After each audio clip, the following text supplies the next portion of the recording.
afternoon, everyone. I am Fatma Shalula, a second-year student of MCJ department. Greetings to each and every one of you who have gathered here today. It is indeed a moment of pride and engagement as we gather here for this thought-provoking special lecture on caste and corporate monopoly in Indian media, organized by the Department of Mass Communication and Journalism, Mangalore University.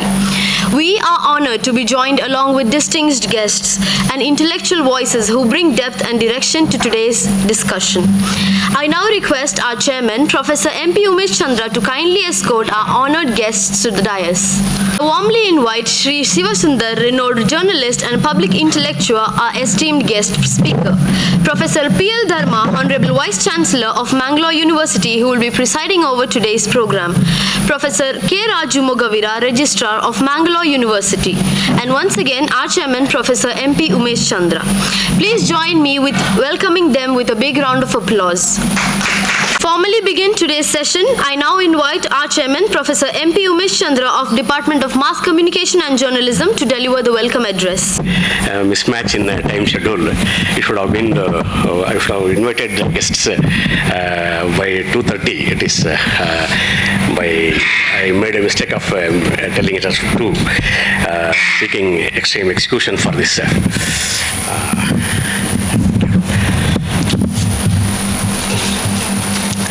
Honorable Vice Chancellor of Mangalore University, Professor P.L. Dharma sir. Respected guest of today's function, Sri Sivasundar sir. Honorable Registrar of Mangalore University, Dr. Raju K. Mogavira sir.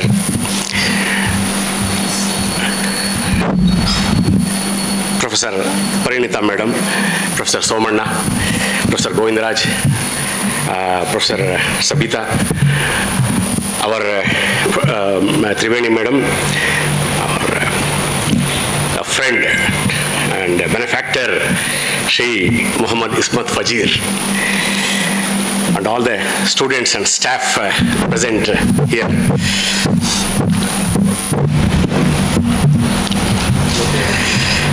Dear friends, journalism department at the post-graduation level gives journalism education for the professional journalists. We give a lot of skills. They fall into major categories like linguistic skills, communicative skills, journalistic skills. Bringing the news, processing the news, editing the news, presenting the news, making photography, making films, making reels, all these things. Skills apart, but along with skill, there are some more elements, things that should be parted as knowledge to the students. We are giving skills, of course. 2 years PG course, we have some 10 papers. In all those, we have got editing, reporting, many news gathering processes and procedures. We impart them. But that is not enough. Just by technical skills and technical talents, our students will not become professionals. There are a lot of other things that has to be taught, that has to be understood. For that matter, Ekalavya, in spite of having overwhelming skills, was not allowed to compete in the sports. Karna, having the greatest skills, being the greatest sportsman in archery, was not allowed to compete in the war, or even for that matter in the sports. He was asked, caste first. Tell me your caste. He insisted, see, I will tell you my caste. You will come to know my caste. First allow me to play game. You will come to know my caste. No, first tell me caste. So the question comes, is it a matter of epics? Foregone matter of history, centuries back matter? No, friends. till today, a major section, major populace of this country is being confronted on these terms of caste. So, the larger question the students should understand learn is, who owns the media, who produces the media products, who processes it, what are the parameters to select the news and features, who receives the news, who consumes the news, and who is at the receiving end of this whole system, and who will be the one who will profited by this system. This question, caste, is still relevant and burning. Students of journalism know the biggest element of news, the journalistic factor, is conflict. People get killed in the streets on various grounds for belonging to certain groups. This is one thing. And this street violence doesn't end the conflict or confrontation. Confrontation and social conflict takes places in some more beyond this physical violence. Central government and several state governments have made the scholarship application websites defunct. Scholarships have been curtailed. Educational opportunities have been curtailed. The government institutions which impart impartial education with affirmative actions have been being closed down serially. So, journalism students should learn something beyond this journalistic skills that will be technically taught in the classrooms. With this understanding, we thought of organizing a special lecturer workshop on caste issue. And the media world is like any other country and the global level. In India also, it is now increasingly concentrated in the corporate houses. So, with this title, the corporate houses have a monopoly. Of course, this is the trend of several decades, recent decades. But when it comes to the caste monopoly, it is of several centuries, thousands of years issue. So, with this understanding, we wanted to make this program, and then finding a suitable person who can handle this topic. When such a question came, suggestion came to us, the most appropriate is the person is Shiv Sundar sir. It is a pitiable thing, of course. I mean, it may not augur well to share here. Before asking Shiv Sundar sir, I approached many retired journalism professors, many present seasoned professors, to talk on this topic. They rather plainly refused, and some people told me, Umesh Chandra, neenu sudarsala budappa anta.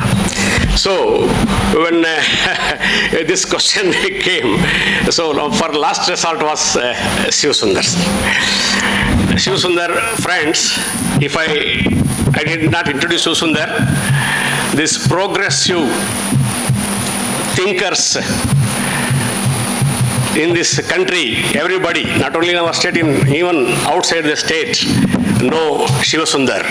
When I go to Calcutta, Vizag, Delhi, Chandigarh, in many places, people there have asked me, do you know, are you from Karnataka? When I say from Karnataka, do you know Shiv Sundar? Earlier it was, if I say Dr. Rajkumar and Jayalalitha, also such things. So friends, if I keep on introducing our Shri Shiv Sundar is more than a professor, you will confuse whether Umesh Chandra is delivering a special lecture. It will become so lengthy. What I must tell, Professor Sri Shiv Sundar hails from Kunigal, our own country, Tumkur district. He did his early education in Bangalore. He joined journalism profession in Kannada Prabha and various other. He keep on writing on various newspapers. His interviews, his commentaries. He is almost a star on the progressive websites and blogs, what we call internet. lot of videos and articles are there. For the first time when I saw an article, byline Shiv Sundar, it was in Hindu newspaper. It was a piece of literary criticism and one more, a film review. Later, I also read in some newspaper the same byline, Shiv Sundar, asked my senior friends whether this is the same Shiv Sundar. Yes, they told this is the same Shiv Sundar. So famous he is, he can speak or write, he has elaborate knowledge, vast knowledge in economics, political economy, law, philosophy, literature, film, art, sports, whatnot. He is a human rights activist. Surely he is a public intellectual in the real sense of the word. Again, friends, it will become a lengthy speech if I keep on introducing him. I want to finish it by my precious, mera anmol dost, Ismat Muhammad Fajir is here. He describes him, Shiv Sundar, as Kannadada Adunika Allama. I don't dispute this, and no one can dispute this. Such a walking encyclopedia, and Shiv Sundar sir can speak on anything under the sun. With this, I warmly, and on behalf of Honorable Vice Chancellor, Mangalore University, on behalf of my colleagues, on behalf of the delegation audience assembled here, I warmly, heartily welcome Shiv Sundar sir to this program. To offer a flower bouquet to Shiv Sundar sir.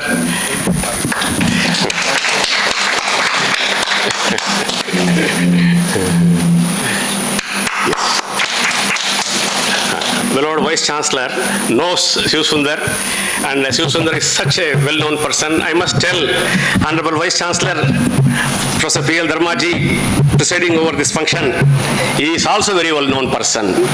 Because Shiv Sundar asked as we coming, ಈಗ P.L. Dharma Vice Chancellor, ನನಗೆ ಅವ್ರು ಚೆನ್ನಾಗಿ ಗೊತ್ತು, ನಾನು ನೋಡಿದ್ದೀನಿ ಅಂತ ಅಂದ್ಬಿಟ್ಟು. Such a well-known person. Professor P.L. Dharma was also a scholar, intellectual, and an activist for quite some time. Okay, in Mangalore, in Karnataka, he is also a well-known name. A gold medalist in political science. Our own professor, when I saw him, he was a curly-haired hippie, t-shirt wearing, a jolly, well-going person. He was a reader then. Now it is really very surprising and very, very, very happy, joyous thing is that he is adorning the top post in our Vice Chancellor, as a Vice Chancellor in our this thing, to work under him. It's a great pleasure. And a gold medalist in political science told he was the Dean, the Director of Students' Welfare, he was the Registrar of Evaluation, now he is the Vice Chancellor of this university. In all places, he did very, very well. He has proved an administrator par excellence, and he is continuing to be so. You may have heard when he turned up here, actually, I told him, so the time comes, our audience will be full. It would not happen, but still our gentleman Vice Chancellor is generous to adorn this dais. And again, for him also, I can speak lengthily. He has proved a gentleman over in this dais, and he has been very generous in cooperating to organize this function.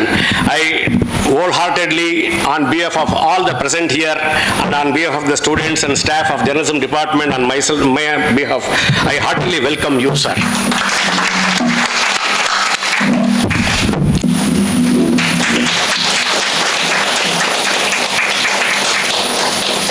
So, Honorable Vice Chancellor is not in hurry.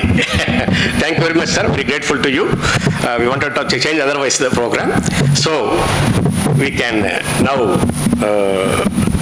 go to listen, sir. An activist. And I find two things similar to activism and journalism. Activism and journalism both seek truth. And not only that, today is the era of activist journalism. Those were the days where journalists used to report.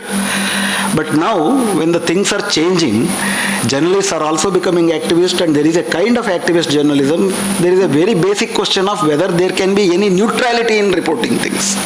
I think these are the issues that you have been discussing.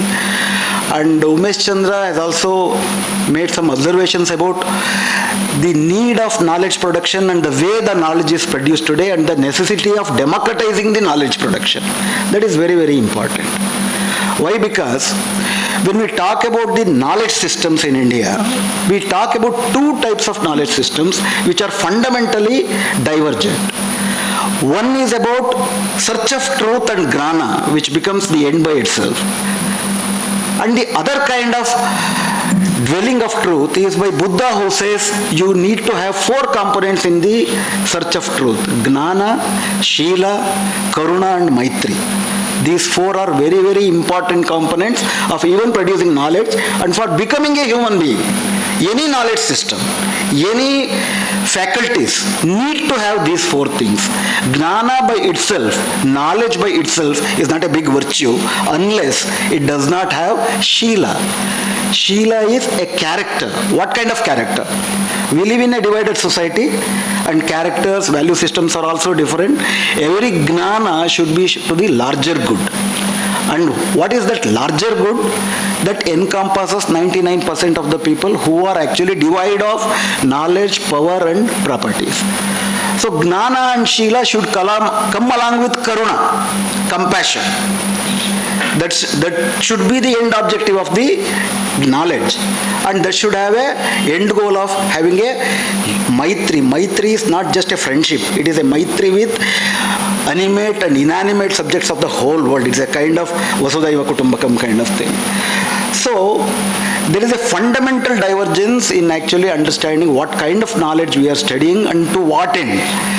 So we need to, even when we study media, even when I am an activist, there is a need to understand what is the reality and to understand the process of in which there is no Karuna and Maitri in this world and how to change it. Activism is also same thing. Activism understands the world and wants to change it. As Marx puts it, hitherto scholars have interpreted the world. Interpretation of the world, Bahuda Vidanti, Ekam Sat Bahuda Vidanti. There is only truth. People actually interpret. Interpretation of the reality is not a big problem in this world. The thing is how to change it and to change to what end. So that's where I find a common goal with activism and journalism.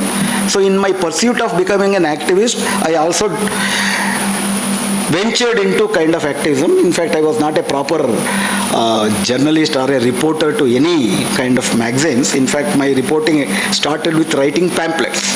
I think pamphlet is also a media.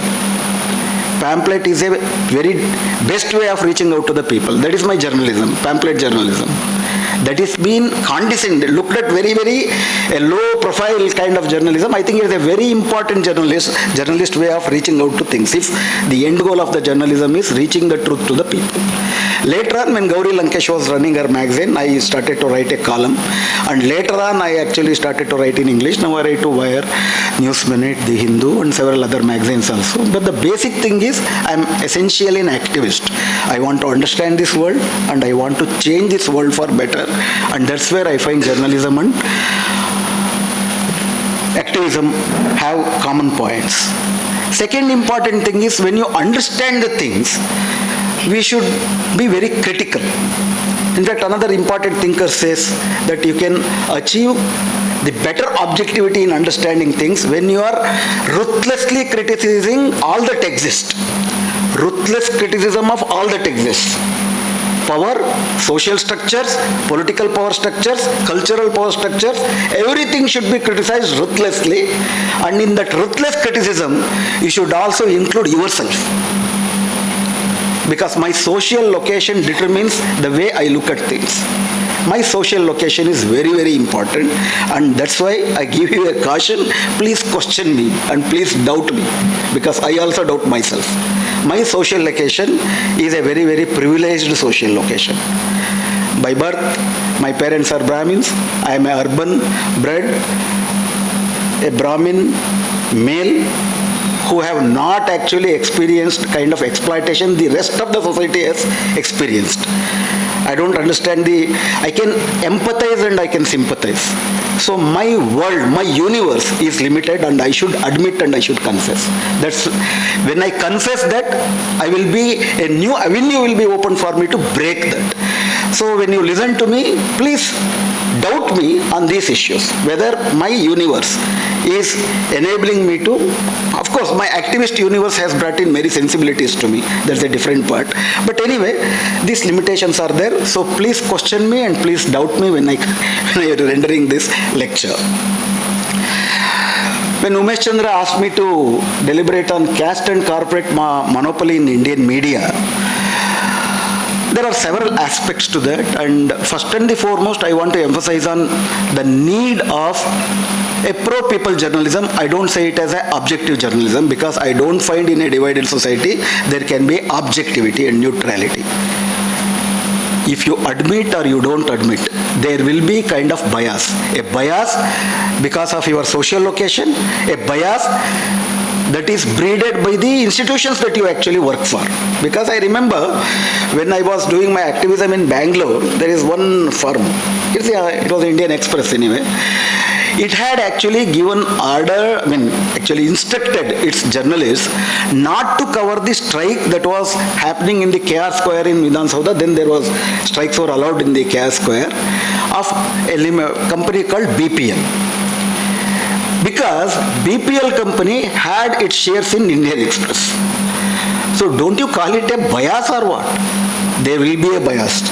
Please don't get confused. There will be a bias, and we should have pro-people bias. If not pro-people bias, we should have constitutional bias. We are all citizens of this country, and every citizen, because we have made this constitution, we the people of this country, and journalists have to uphold the values of the constitution, and there will be a constitutional bias, and if you don't have a constitutional bias, you are not a good journalist. That is my confession, or that is my admission. So there should be a bias in your reporting, and that bias is to uphold the constitutional values. So then, that is why journalism becomes the fourth pillar of the society. Media becomes independent media, becomes the first and the foremost requirement for the functioning of the democracy. That too, we have practiced our democracy for the last 75 years, and we have seen how slowly different constitutional institutions have degenerated. They are not actually fulfilling the objectives that it had been actually. Constitutional vision was there for legislative, for executive, and for judiciary. In the question answer session, if there is one, we can actually discuss and elaborate more on that, because in the 75th year of our Indian Constitution, we are passing through a era in which our constitutional scheme of things are failed by the institutions that this Constitution has created. But then, to supervise these constitutional institutions, it was envisaged, not only it was not literally written in our constitution, but it is a notion that a independent media is the fourth pillar of any democracy. And what is that independence? Independent from whom? That is a very important question. In fact, when I forgot his name, in 1974, a judge from Kerala, who also became a Supreme Court judge, who is very well known, he was actually deliberating about the independent judiciary, and he said, independent not only from the executive, Justice Krishna. He said, independence of the judiciary is not just independent from the government of the day. You should be independent of your own bias, because you will be having a social bias. And I can give you a lot of examples how our recent judgments are coming out with so much of biases these days. So when you come to media, independent from whom? Independent from the biases that this society generates, independent from the government, independent from the corporate control. These three are very, very important necessities to have an independent media, and without an independent media, no democracy will survive.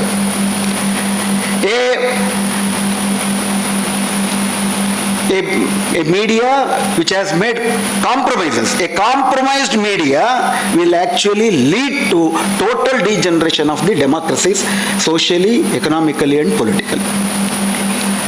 So in that sense, I was actually discussing in the morning with Umesh Chandra, and I have been visiting many universities. I find the whole system is up against the institutions of journalism and the kind of institution, the faculties of journalism. All the journalism institutions are being closed. It needs a lot of nourishment. Journalism department should be provided with enough faculties. Journalism department should be retrieved, and it should thrive. The public universities especially, not private universities. It is only through public university you can actually cater to the 99% of the people whose talents are hidden. Unless they come onto the journalism, I think our journalism will not be democratized. So that is one important thing I wanted to admit, I wanted to place before you in the beginning. So there are two aspects there is a hidden assumption in this title which says that Indian media has two obstacles. One is caste and another is the corporate monopoly. There is a caste monopoly and there is a corporate monopoly. When you are discussing this thing in the sense of democracy, democracy is against any monopoly. Democracy and monopoly are oxymorons. They are antithetical to each other. Monopoly is the control of a single house or a single force. Democratization is making it as vast as possible, making the avenue open so that those sections of the societies who are not yet represented shall come into that. There will be a discourse. So monopoly of any kind is against democracy. That's why when we talk of political democracy, Ambedkar said we are ushering into an era of a revolution and also a big contradiction. In 1949, November 25th, when he completed writing the Constitution and actually presented before the Constitution Assembly, he made a wonderful speech where he gave a warning also. We have made a great achievement. Now we are politically equal. Political democracy is a big thing. That is not an easy thing to achieve because at least on a political plane, the monopoly is crushed. On the politics, there was always a monopoly of the kings, lords, feudal lords. So that monopoly was crushed. And how it was crushed? By making all the citizens of this country equal politically. So that's how monopoly of politics, even Ambedkar says that in a very poetic way. Hitherto, the king was born from the womb of the queen. Now, the king will born from the polling, poll box, whatever it is. Ballot box. So ballot box is the mother of democracy, where each one has a equal weight of the vote and it is not the queen that is giving to birth. Since I am a son or a daughter of a queen, even though I don't possess any kind of qualification, I become a king only by virtue of being a son or daughter of a father. That is ended now. Now you will choose. That means the monopoly, the political monopoly, the political lordship was actually crushed by democratizing it. Then Ambedkar said another important aspect in the same speech. He said, we are entering into the era of contradictions. The Ambedkar, who is the architect of the Indian Constitution, who actually labored. In fact, on the same day, many people actually appreciated his whole labor because there were 7 members in the drafting committee. The 6 members did not actually participate for different reasons, and it is solely Ambedkar wrote the constitution. Of course, it was not completely the Ambedkar's constitution. It was a constitution that came up from the Constitution Assembly. He wrote it. He gives a warning saying that we are entering into the era of contradiction, where on the political plane we are equal. But on the other hand, by virtue of the institutions we pursue, we continue to be unequal on social and economic plane. And if the political democracy that we have built with such a labor does not cater to destruction of those institutions which perpetuate, these institutions which perpetuate undemocratic social and economic structures, the democracy will not actually exist, and the people on whose name we watch political democracy, they will explode this political democracy. This is on the day of giving the constitution, he wants the country. And in Kannada translation, generally a sentence is missed in this paragraph. Ambedkar said, by virtue of the institutions we pursue, social and economic inequality shall continue. And what are those two institutions that we pursue in spite of political democracy? Ambedkar makes it very clear in his earlier speeches where he says Brahminism and capitalism are the two institutions which perpetuate social inequality and economic inequality. The social inequality, the caste inequality, gender inequality is perpetuated because of the Brahminical social order, the caste order. Unless this political democracy destroys that social order and brings about a kind of socially equal, casteless society, social inequality shall perpetuate. And on the other hand, capitalism perpetuates the economic inequality. And until and unless there is economic equality, you cannot usher in the goals of liberty, equality and fraternity. And he also explains the relationship between liberty, equality and fraternity. These three can exist in a trinity. You cannot have liberty in a real sense without having equality and liberty. Without having equality, these are the Ambedkar's statements. Unless no one is actually dependent on the other economically for his sustenance, you cannot exercise your political liberty. We have seen this. There will be two parties. One is landlord's party, one is a landless party. And if a landless fellow does not vote for the landlord's party, next day he cannot go to work because he has to live in his field. The whole villages will be burnt.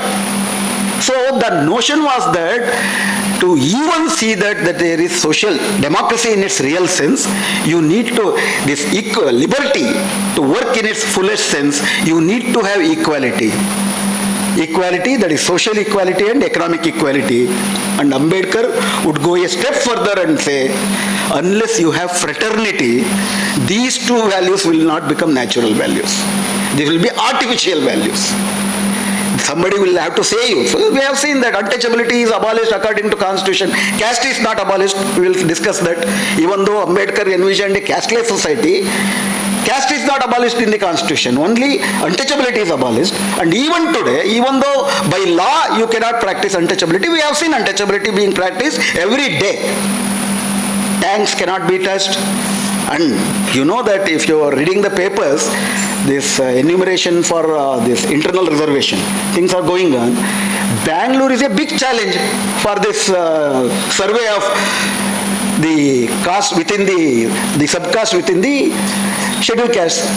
Because those people who are actually in a rented homes in Bangalore city hide their caste. They come out and say to the enumerators, please don't ask our caste, we will be thrown out of our rented house. Just remember what happened to Ambedkar in 1919.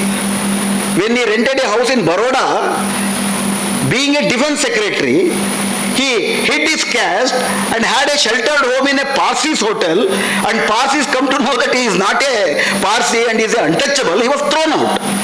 After 100 years, we are facing the same situation. Why? Because our political democracy did not destroy the institutions that has perpetuated social inequality and economic inequality, namely Brahminical social order and capitalism. So this monopoly, we have dismantled the political monopoly.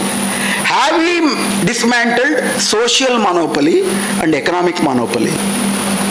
That is a very important question. Our political democracy has not even touched it. To start with, our constitution itself does not provide for it. In fact, we had a clause 31A in our constitution as a fundamental right. In fact, on that, which was a right to property was a fundamental right. And when there was land reform legislation, that was questioned in the Supreme Court. Supreme Court gave a stay order. Then you had to bring a first amendment to the Indian Constitution and direct a 9th schedule and include all the land reform policies. That was the kind of situation that our political democracy was passing through. our political democracy was never willing to actually dismantle the other two monopolies, social monopoly and the corporate monopoly. That is why even in the media today, we see these two monopolies continue. And when these monopolies continue in the media especially, what is media in the democracy? It is a platform for the discourse. And what is a discourse? Discourse is the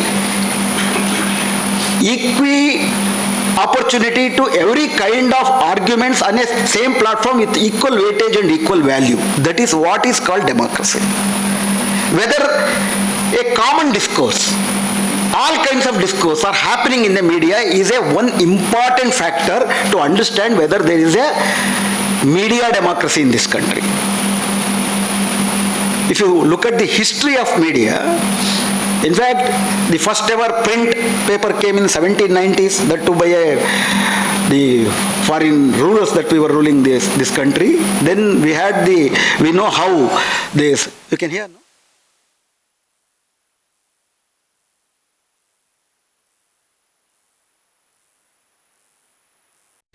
The gaining independence. These are all the stories we have learned. But after 75 years, I suggest that we should go deeper into that, examine whether our nationalist media had all kinds of discourse. Independence is fine. Ambedkar said, we are actually, Indian society is facing two types of colonization. External colonization and internal colonization. External colonization is by the British. That has happened in the last 200 years. Internal colonization has happened for over a period of 3,000 years and it still continues. So a real independence will come when only India and when only an Indian is emancipated from both the kind of colonies. Whether this social colonization aspect reflected in the nationalist media, whether our independent media had really an aspiration of a universal freedom. When you actually take these questions and try to understand the situation today, I can give you two examples. Compare Mukanayak and Caste. Mukanayak is the first newspaper brought out by Ambedkar, and Caste is the magazine, that is newspaper brought out by Balagangadhar Tilak. No. You just compare these two. Just open the window shutter. Just open the window. No, not the screen. And also analyze the debate before Southborough Commission. Southborough Commission was formed after this Managalore Chelmsford reform, and they wanted to give us a limited franchise, etc. And what were the debates? In fact, you might be knowing that every Congress, annual Congress session used to have two aspects. One, the political Congress. There was another thing called social convention. Social convention used to discuss about the social evils, untouchability, sati, these things, etc. But when there was a annual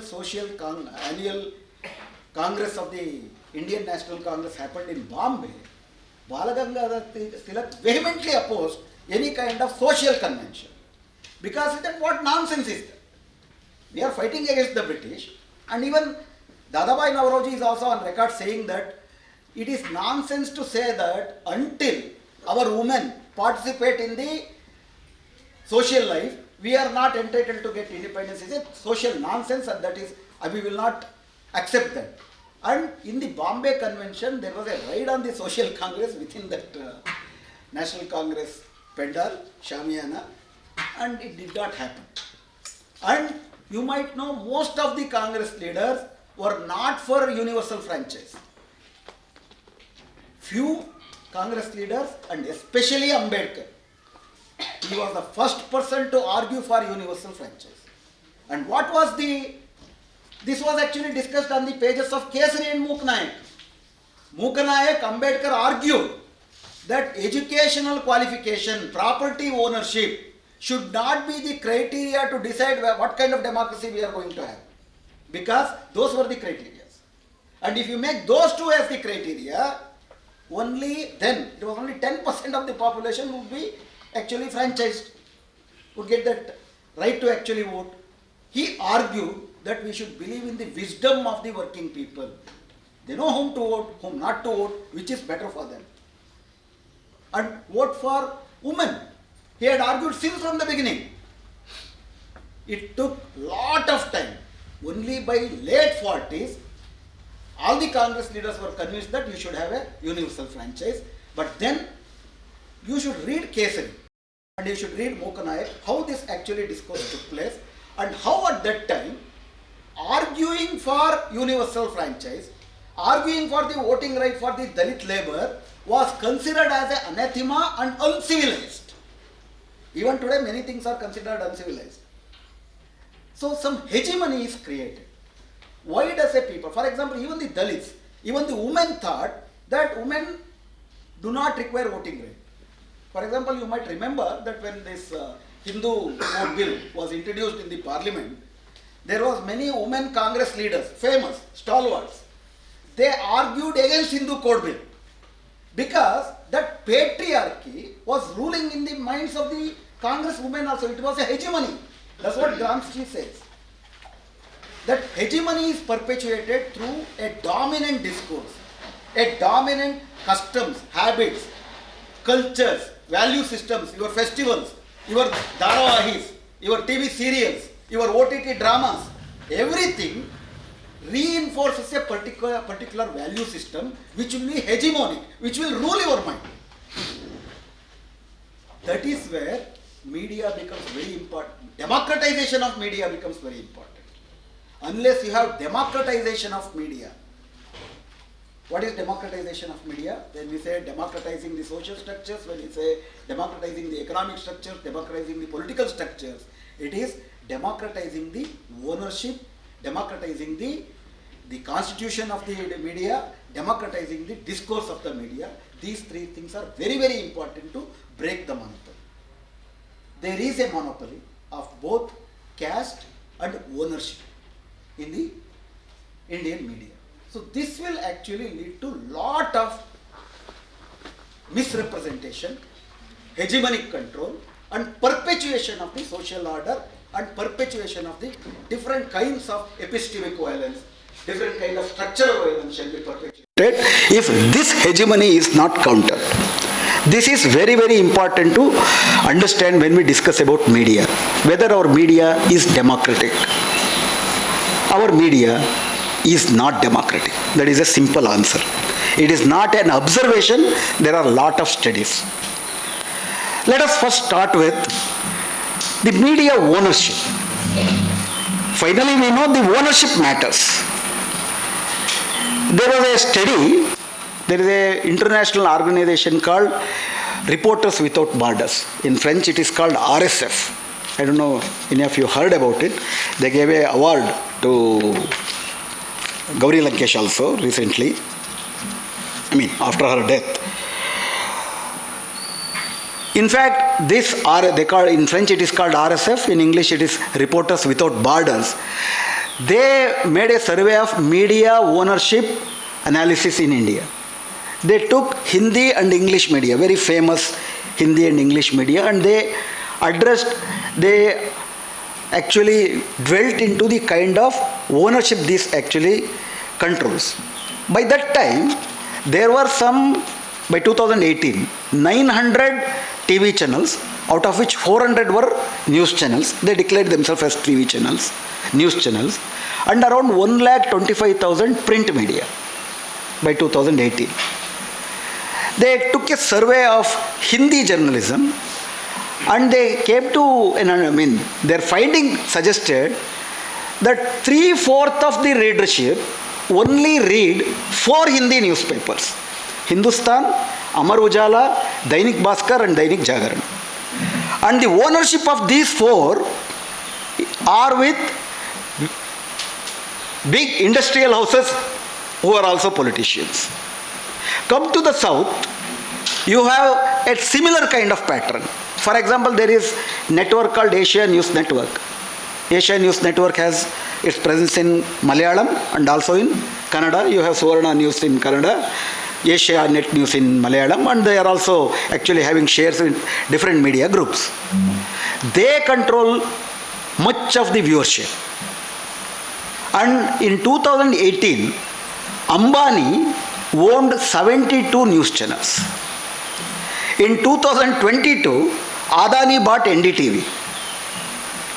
And in 2023, Adani bought Quint, that's a web magazine which was relatively independent. He bought that also. Now the situation is that 80% of the major TV channels are owned by 9 big industrial giants who are not just into media. That is a very important thing. Who are not just into media. They are in different sectors. Otherwise, what is the relationship between Adani and NDTV? What is the relationship between Ambani and News 18?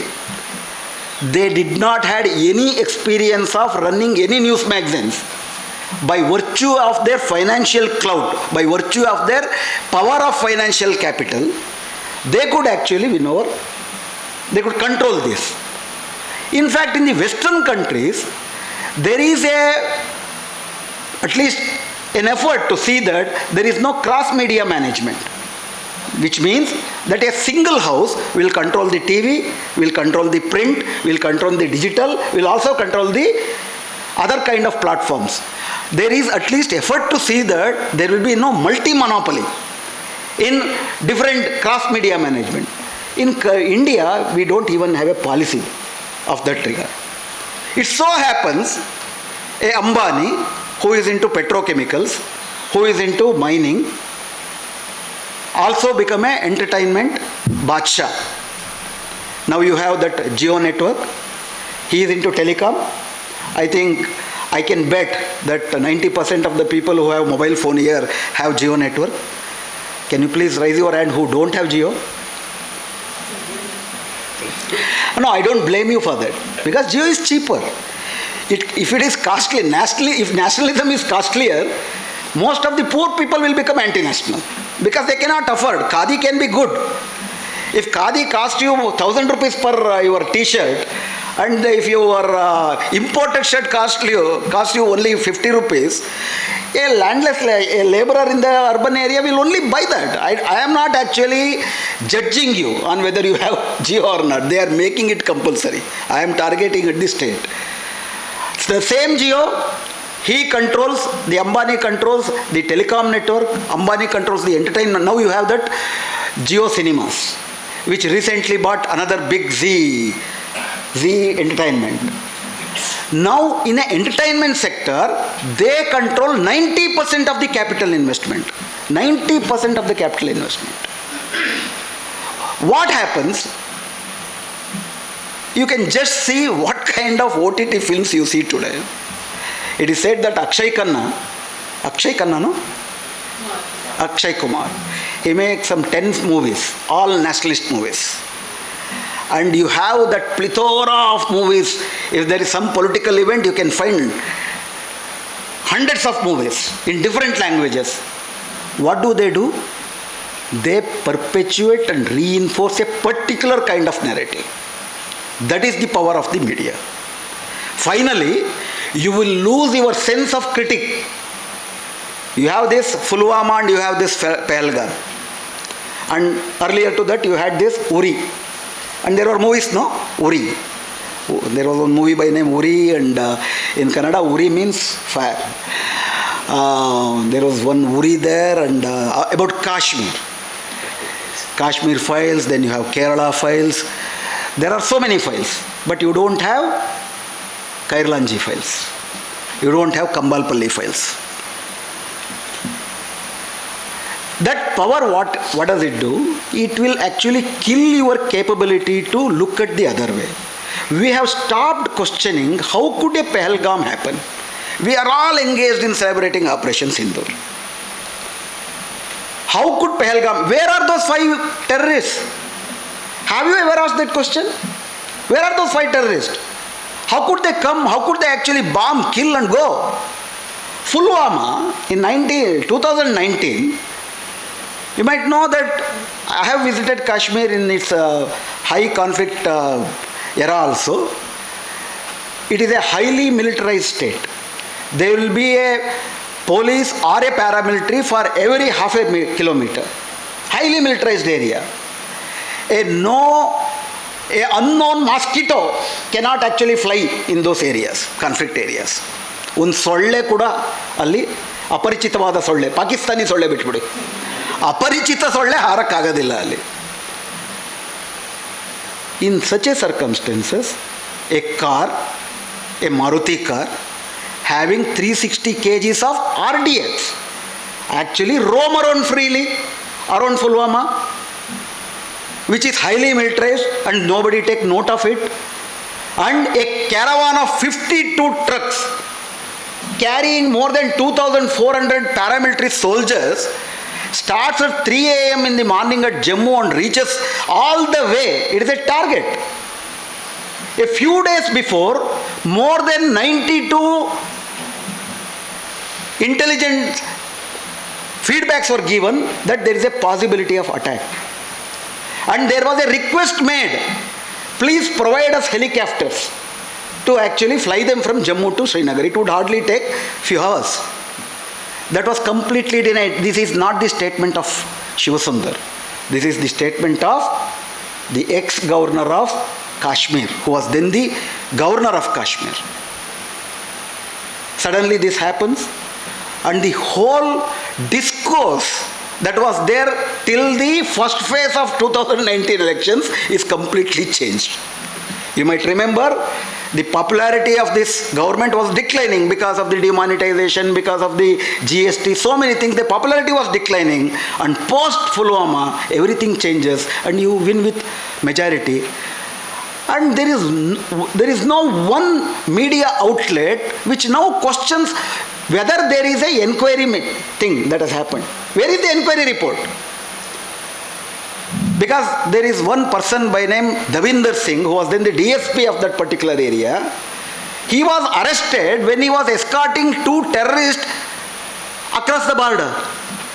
When he was arrested, it is said that no, you are actually antagonizing the Delhi administration, you cannot arrest me. The Jammu Kashmir police arrests him and he actually argues with them. Nobody knows what happened to Davinder Singh till today. We are talking about our own country's security.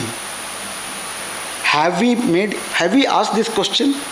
Why media is not asking this question? Because if you ask this question, you are antagonizing the government. And what happens if you antagonize the government? Now if you come to the economy of the print media, we read Prajavani or Deccan Herald. We pay 5 rupees, 7 rupees I think. 7 rupees or 8 rupees. But for the production of every 12 or 14 pages of a newspaper, the cost of production is 24 rupees. And what we pay is 8 to 10 rupees. The other 14% subsidized by the advertisement, both corporate advertisement and the government advertisement. And if you antagonize the government or the corporate, you cannot print, so you actually hypothecate your freedom and you buy your paper. This is the economy. It is in 2022, it is said that by sales you got 8,500 crores of revenue, and by advertisement the media got more than 16,500 crores revenue. So double. So you need to actually pacify, you need to actually cater to the interest of the government, that are the corporates who actually finance you. That's why slowly it has so happened. Earlier they were giving advertisements. Earlier the editors used to actually budge to them. Post 91 there is a famous saying in the Times of India circles. It was so said that it was divided as what is editorial. Generally, what is taught in journalism school of journalism, editorial is the voice of the newspaper. It is the critic of the newspaper. Times of India defined in 1996, editorial is the gap that should be filled between the 2 advertisements. Editorial is the gap, or the news is a space that should be filled between 2 advertisements. Anything will do that. So when slowly it so happened, the business people himself actually bought it away. When the corporate controls the media, Independence from the executive, we will discuss that, whether there is hardly any independence. We used to say by June 25th we will be celebrating 50, not celebrating, we will be commemorating 50 years of emergency. During emergency, it is said that Advani said this. When the press was asked to bend, they actually crawled. That is the famous statement by Advani. That was the role this newspaper press played that role there. There were exceptions. In fact, Indian Express was a biggest exception. In fact, they actually kept the editorial space vacant as a sign of protest. Those exceptions were there. But then, those were the era because they actually crawled. Now, 90% of the media, they are not just crawling. You are witnessing a embedded journalism. You know what is embedded journalism? There is a embedded with the soldiers. Whenever you go to the war journalism, they will be embedded with a platoon or they will be embedded with a battalion so that their security is actually protected and they go, it is a guided tour. Essentially, it is a guided tour. You cannot have an independent inquiry into any events, any phenomena. Whatever they say, you write. This is not just embedded journalism. There now you have a one-sided propaganda journalism. They actually provide all kinds of narratives to justify and to perpetuate a particular narrative that actually fits into corporate monopolies and also the power that be. So there are several questions on these things. There is a kind of a particular narrative which helps the social power holders, corporate power holders. Their monopoly is not disturbed and their sentiments, their sensibilities, that is being pursued. That is the hazard that this corporate monopoly is trying. As I described, now 90% of the monopoly is that. Of course, in digital journalism, there are some efforts. There are many modules that is being worked out. Every reader will pay for every particular article, or for example, a particular kind of contributions are made. Some websites are trying to actually pursue a different kind of financial structure in which they can retain some freedom. But there are also actually species which are at the edge of extinction. There are hardly few. The second part that we are talking about is the monopoly of the caste. Do we have caste monopoly in the media? The monopoly of the caste happens at two different levels. One is physical monopoly of the upper caste. Second thing, monopoly of the upper caste sensibilities or the hegemonic interpretation of the upper caste monopolies. Whether there is a democratization of media on the question of caste. There are many studies. Before I go to those studies, let us discuss about what happens when there is a monopoly of a particular caste in the media. Because we should understand that every caste is a universe by itself. Every caste has its own lifestyles, its own social location, its sensibilities, its value systems are actually nurtured and actually perpetuated by that location. Unless you consciously break it, your sensibilities will actually, you will bring that sensibility to your lifestyles and also your place of work. There are 100 of different kind of examples that we give how a particular kind of caste vision will blur you. For example, let us take about some caste oppression happens, or let us talk about there are two fundamental contradictions even at the university level, at different level, post 91, when market economy became the basic mode of our capitalist economy. There was discussion about autonomy and accountability, efficiency and equity. These two are very, very fundamental aspects on which the discussions goes on. It is so described, it is so actually structured.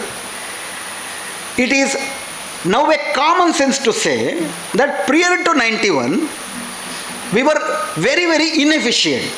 Why? Because it was completely controlled by the government. Because there was lot of corruption. Corruption was there. Nobody is actually denouncing that. There was a government control, and if an officer is given with power, before actually he performs anything, he demands corruption, he demands a bribe. That's obvious. But then it is so described that post 91, when everything is given to the market shows efficiency. Now, prior to 91, we had a Hindu rate of growth of GDP. It was only 3% or 3.5%. Post 91, we have a dynamic GDP growth rate which actually hovered around 8% during UPA regime, and now it is 4.5%, but better than the Hindu rate of growth. So now a case is made to say that government control is bad, private control is fantastic. A simple question. I know all of you are actually simmering with that question. Why did Air India mishap happen? Who was owning Air India? How did it happen? Minimum technical care was not taken. Now, whatever summary of the outcome that has come, and who had to take that? When was Air India was transferred to Tata's again? Air India was suffering with 50,000 crore loss. That was borne by the exchequer, and that was given to Tata's. Where was the efficiency? You might have read in the press that very next day, a person who actually travelled from Delhi to Ahmedabad by the same flight said that AC was not working. And he called for the help and nobody actually responded. And in the last 5 days, there are so many flights actually grounded. And leave alone Tata's, the very manufacturing company, Boeing company, is not a government company. When profit is your basic motive, when you expenditure on the security of the customer, security of the passengers is considered as a wasteful expenditure, a tax on your profit, because a private enterprise lives on maximizing its profit. Maximization profit is the basic rule. How can you cut down other expenditures and how can you increase your expenditure is the basic motto of private enterprises. Otherwise, which is the biggest industrial disaster in India today? Not only in India, world. The biggest industrial disaster is Bhopal disaster, which happened in 1983. Why did it happen? Because Anderson, who was then the Union Carbide chairman, refused to actually invest a paltry sum of 2 crore rupees to repair a wall, which was actually, from which methyl isocyanate was actually coming out. They did not want to spend 2 crore rupees. That's why, what is the loss? Even today we are actually. So, this, I may be wrong. This can be one-sided version, but there should be a discussion on this. When they say private brings efficiency, there should be a counter question, isn't it? I should know the answer. Finally, private may be good. Let me come to that conclusion. Whether there is a equal space for that. Then you have a great question of efficiency versus equity. The whole question of meritocracy. The whole question of reservation. Reservation is considered to be a kind of necessary evil, not as an instrument of social progress. In fact, after 1974 K.T. Thomas judgment, now the whole judiciary has changed its perception about reservation, which says reservation is not an exception to equality, it is the face of equality. That is the Supreme Court's understanding today. It is only through positive, affirmative actions that you can bring overall social growth, because everybody has a stake. What is growth after all? If it does not take 99% of people along with you, what is that growth for? And what kind of growth we are witnessing today? In fact, the post-COVID, we are seeing a different skewed kind of growth rate. While on the one hand, we are seeing 167 billionaires, and on the hunger index, we are languishing at 131st, 111 out of 129 countries. How is this contradiction happening? The last 35 years is spent on complete privatization. Should we not ask a question? Should an independent media take a stock of a cost benefit analysis? I am asking a very simple thing. I am not arguing. A simple cost benefit analysis. what is the cost of privatization, what is the benefit of privatization for the larger masses of the people. If you consider nation is the people. Because there is a big doubt in that. There is one Gurujada Apparao, a Telugu poet in Telugu, Andhra Pradesh, who said, Deshamante matti kaadoi, Deshamante manushuru. Desha andre mannalla, manushuru. A nation means its people. But it so happens, sir, I did not work in Kannada Prabha, but in Kannada Prabha editorial was there when GST was announced. The title of the editorial is, it's very funny, it's a crazy title. About GST it says, Deshakke ಒಳ್ಳೆಯದು ಜನರಿಗೆ ಕಷ್ಟ. It was the title of the editorial which says, GST is good for the nation, difficult for the people. What is the nation without people? If people are actually have to, how will the nation progress? How will the nation benefit when the people are suffering? This is the dichotomy that has been breeded by this artificial debate of efficiency versus equity. Who actually breeds this kind of discussion? This is a very important thing. Because our social location and the hegemony of such understanding in our places of work. In the media, there is a kind of it is not a law, Undeclared. an undeclared kind of legislation will be there. There are what is good and what is bad, what is correct and what is right. These notions are not a kind of classless, casteless notions. We should understand that. Every right, every good or every bad has embedded an inherent value system which defines our social location. Otherwise, I will ask you a simple question. 72% of the Indians are non-vegetarians. This is the analysis. Food culture of India. 72%. That is growing actually. 28% are pure vegetarians. But whenever there is a public festival, it is said that all the meat stalls will be closed. It is said that the sensibilities of the vegetarians will be hurt. It is actually accepted by everyone.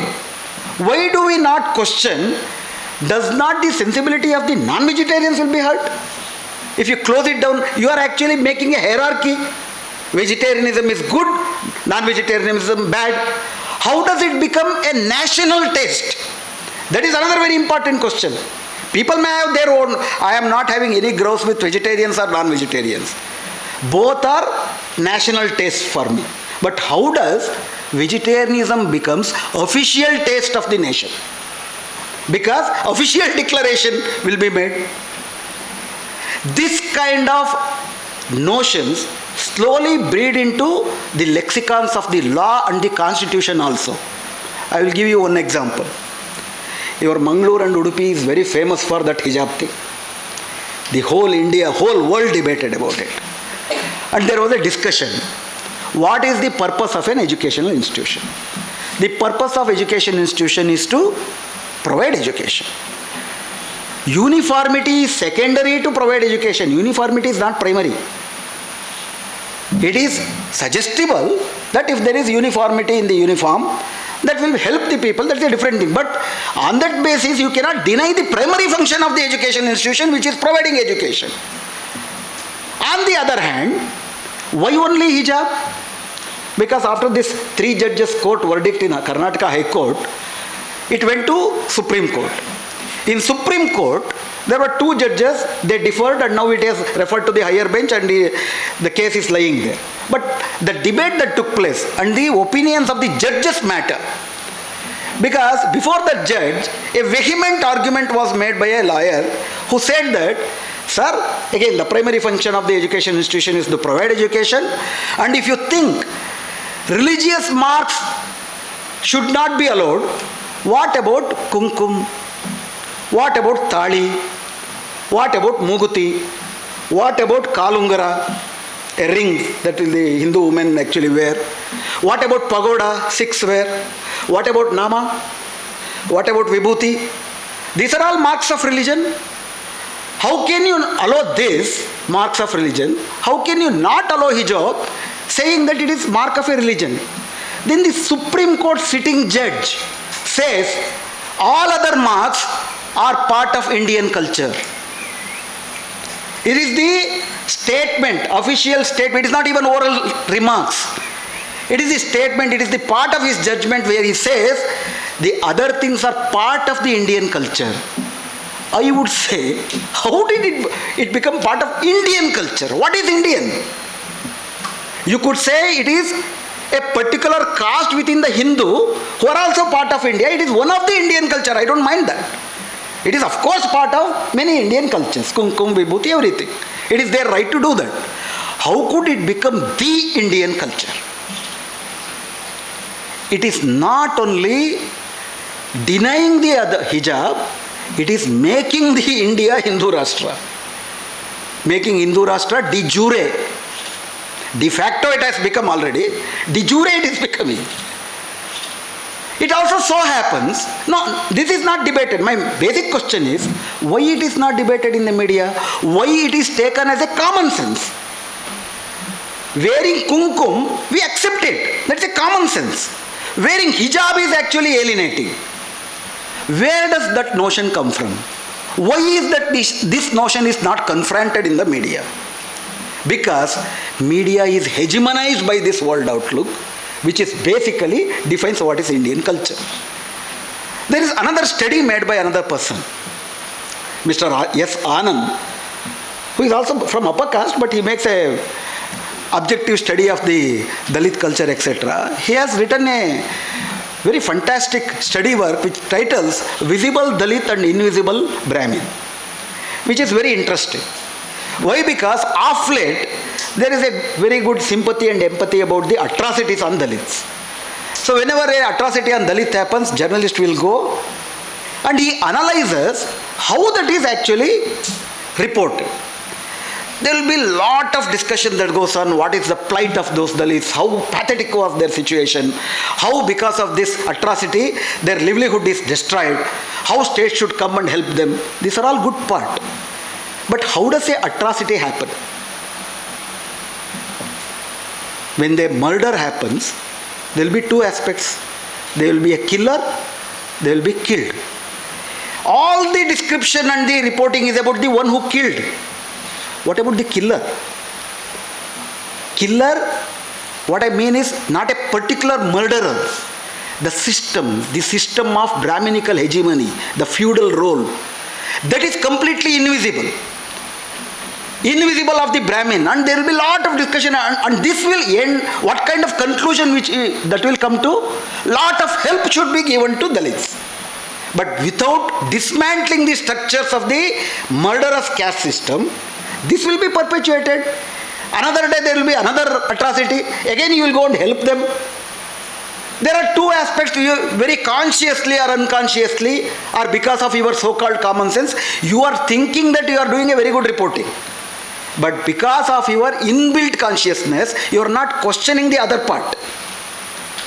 Even when there is discussion about the caste census, the question is, the whole discussion, majority of even the progressive discussion is confined to, we should understand what is the proportion of different castes, SCs, STs, OBCs, Adivasis, women, different religions. So we should probe into whether a particular percentage of population is getting proportionate reservation. This is one part, this is correct. But there is other part, disproportionate to their proportion. Now there is somebody is occupying that. Who is occupying that? Disproportionate representation is given to certain sections of the society, and they also have to be actually censused. How much percentage they are in the population and how much proportion they have got in the different reservation thing. This should be questioned. So there are two aspects to caste reservation. So it is depoliticizing. Consciously or unconsciously, we are depoliticizing the very caste structure. Caste is not a horizontal system. Caste is a hierarchical system. Caste does not exist in vacuum. Caste is not the question of diversity. Caste is the question of hierarchical social order, which is a multi-storied building without a staircase. That's what Ambedkar said. multi-story building, we don't have a staircase. We get birth in a particular caste and we stay there. Economically, if you get a lottery, you can become a rich man. But even if you are a rich man, you are destined to be a particular caste. That's why Ambedkar said, if there has to be a social mobility, caste order should be destroyed. Because caste is a hierarchical, multi-stories building without a staircase. So this question becomes very important, especially in the media, because day in and day out, it is the media which molds our public outlook. The larger question is whether we have a public. That is a very important thing. Whether we have a public. In the Western societies, a public is a place where citizens are placed equally.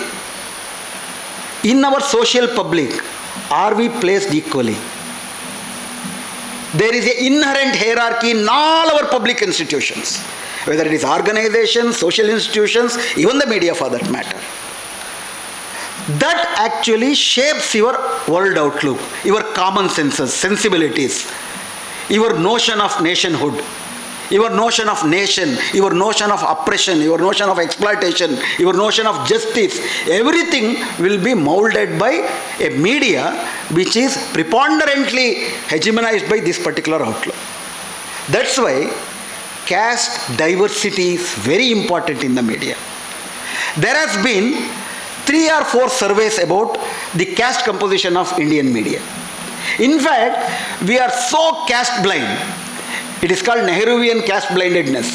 Whenever you asked whether you have a caste, no sir, I don't actually believe in caste. We are casteless people.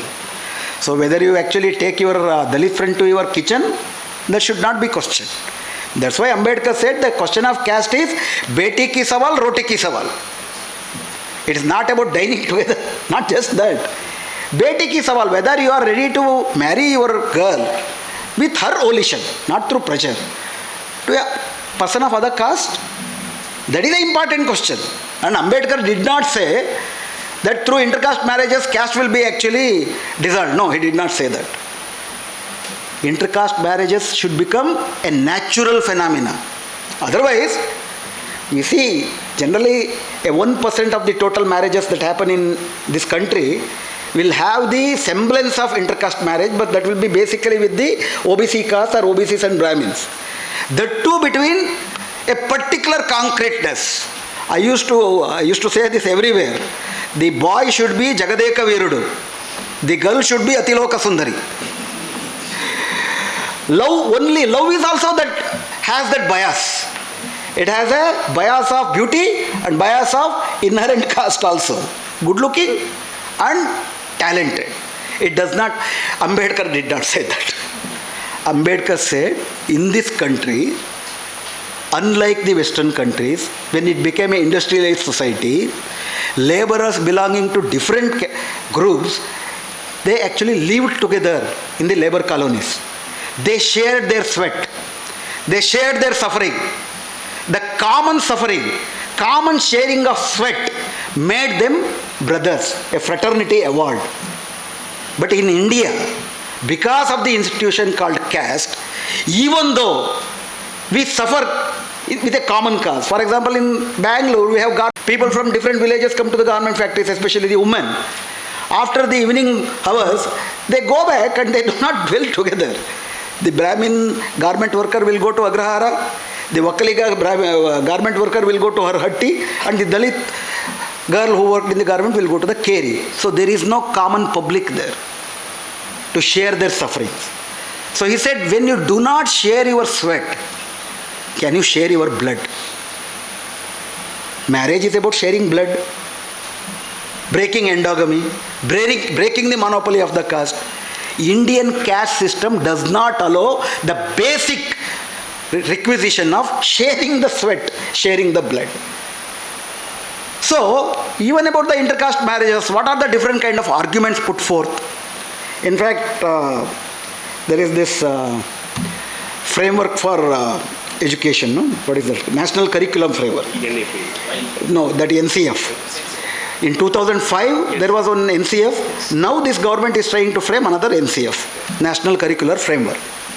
Last year, when the BJP government was in power, under the leadership of the ex-IAS officer Madan Gopal, 26 policy papers were presented by Karnataka to the National Curriculum Framework propositions. 26 papers. Philosophy, sociology, history, mathematics, Vedic mathematics, everything. About history, there is one important intervention which says that there was no caste system in India. Caste system is the construct of, it is a colonial construct. We are looking India through the British's glass. Actually, caste was equitarian. There was so much of social conflict. Caste as an institution brought that social conflict to social samarasya. So Guptas, age of Guptas onwards, we see there is a solidarity in the society. And what does Ambedkar say about Guptas? Ambedkar says Guptas are the age of Guptas is the total reconquering of Brahmanism. Brahmana Shahiya Digvijaya, he says. So these are all the kind of notions that are actually slowly built in, and we are actually expected to learn Sanskrit because of NEP from the very first standard, etc. This notion is being actually breeded into our heads. So this will actually perpetuate a age-old hegemony of Brahminical understanding of the society. Makes inequality a normal thing and fighting for equality as an aberration. Buddha is completely excluded. Gnana, Shila, Karuna, Maitri is actually ridiculed.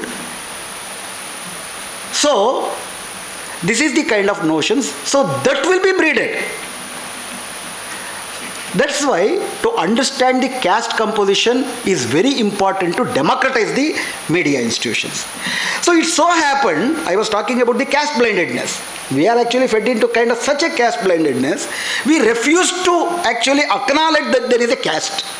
There is a caste here.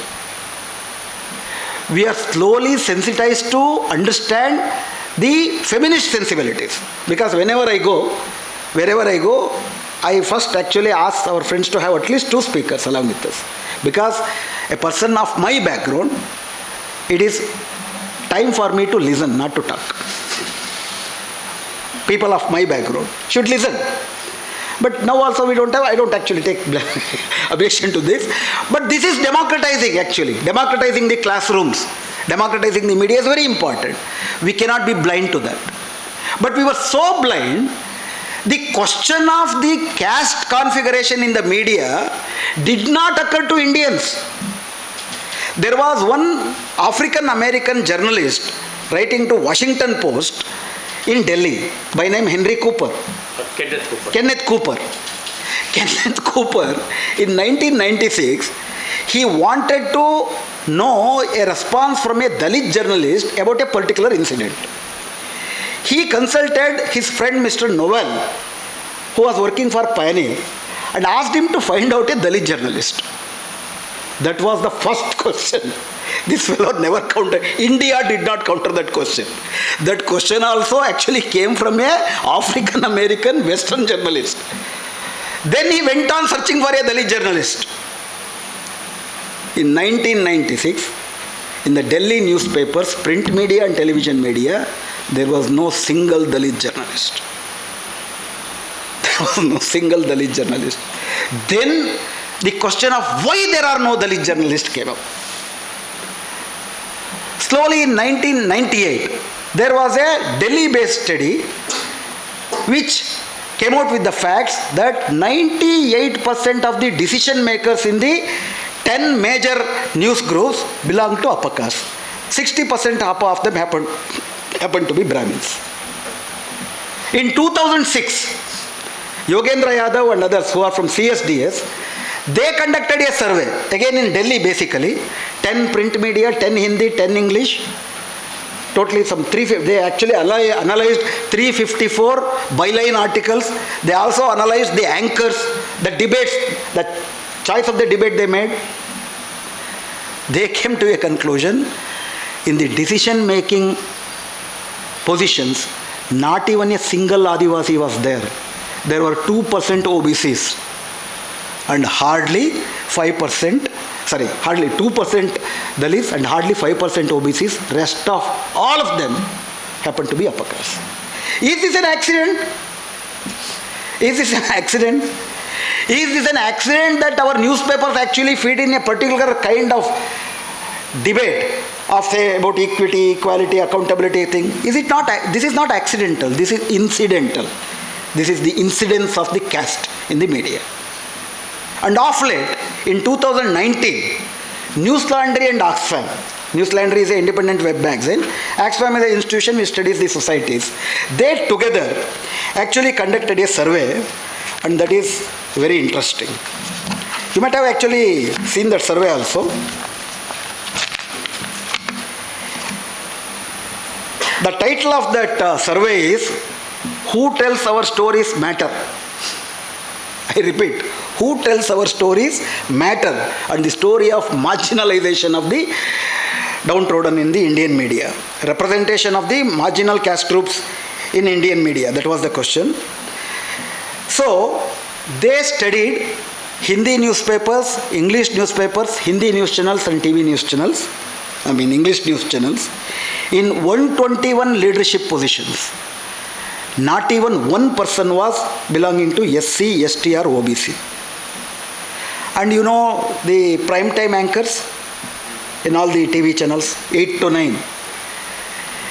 3/4 of the flagship anchors belong to the upper caste. 3/4 of the flagship anchors. And they invite the panelists. It so happens 70% of the panelists belong to the upper caste. 70% of the panelists. And it is not accidental. It is not caste blaming. It is structural. We deny the wisdom of other caste to participate as a panelist. Or we go by those who are already famous. Like I am called. I actually prohibit others to come to this position because of my social location. Then, out of 972 featured articles, 972 featured articles, only 10 were about caste related issues. Only 10 were about caste related issues. You might have read Saina's study also about the media, the priorities of the media. He wrote a piece in 2006 wherein which he studied number of the journalists who are actually allotted for the agricultural crisis reporting, that is suicide deaths, etc. And he compared that with Lakme fashion show that happened in Bombay in 2006 August. He said 425 journalists of different newspapers were actually assigned to report Lakme fashion show. And that famous word came, wardrobe malfunctioning. That thing was reported. New things were actually coined.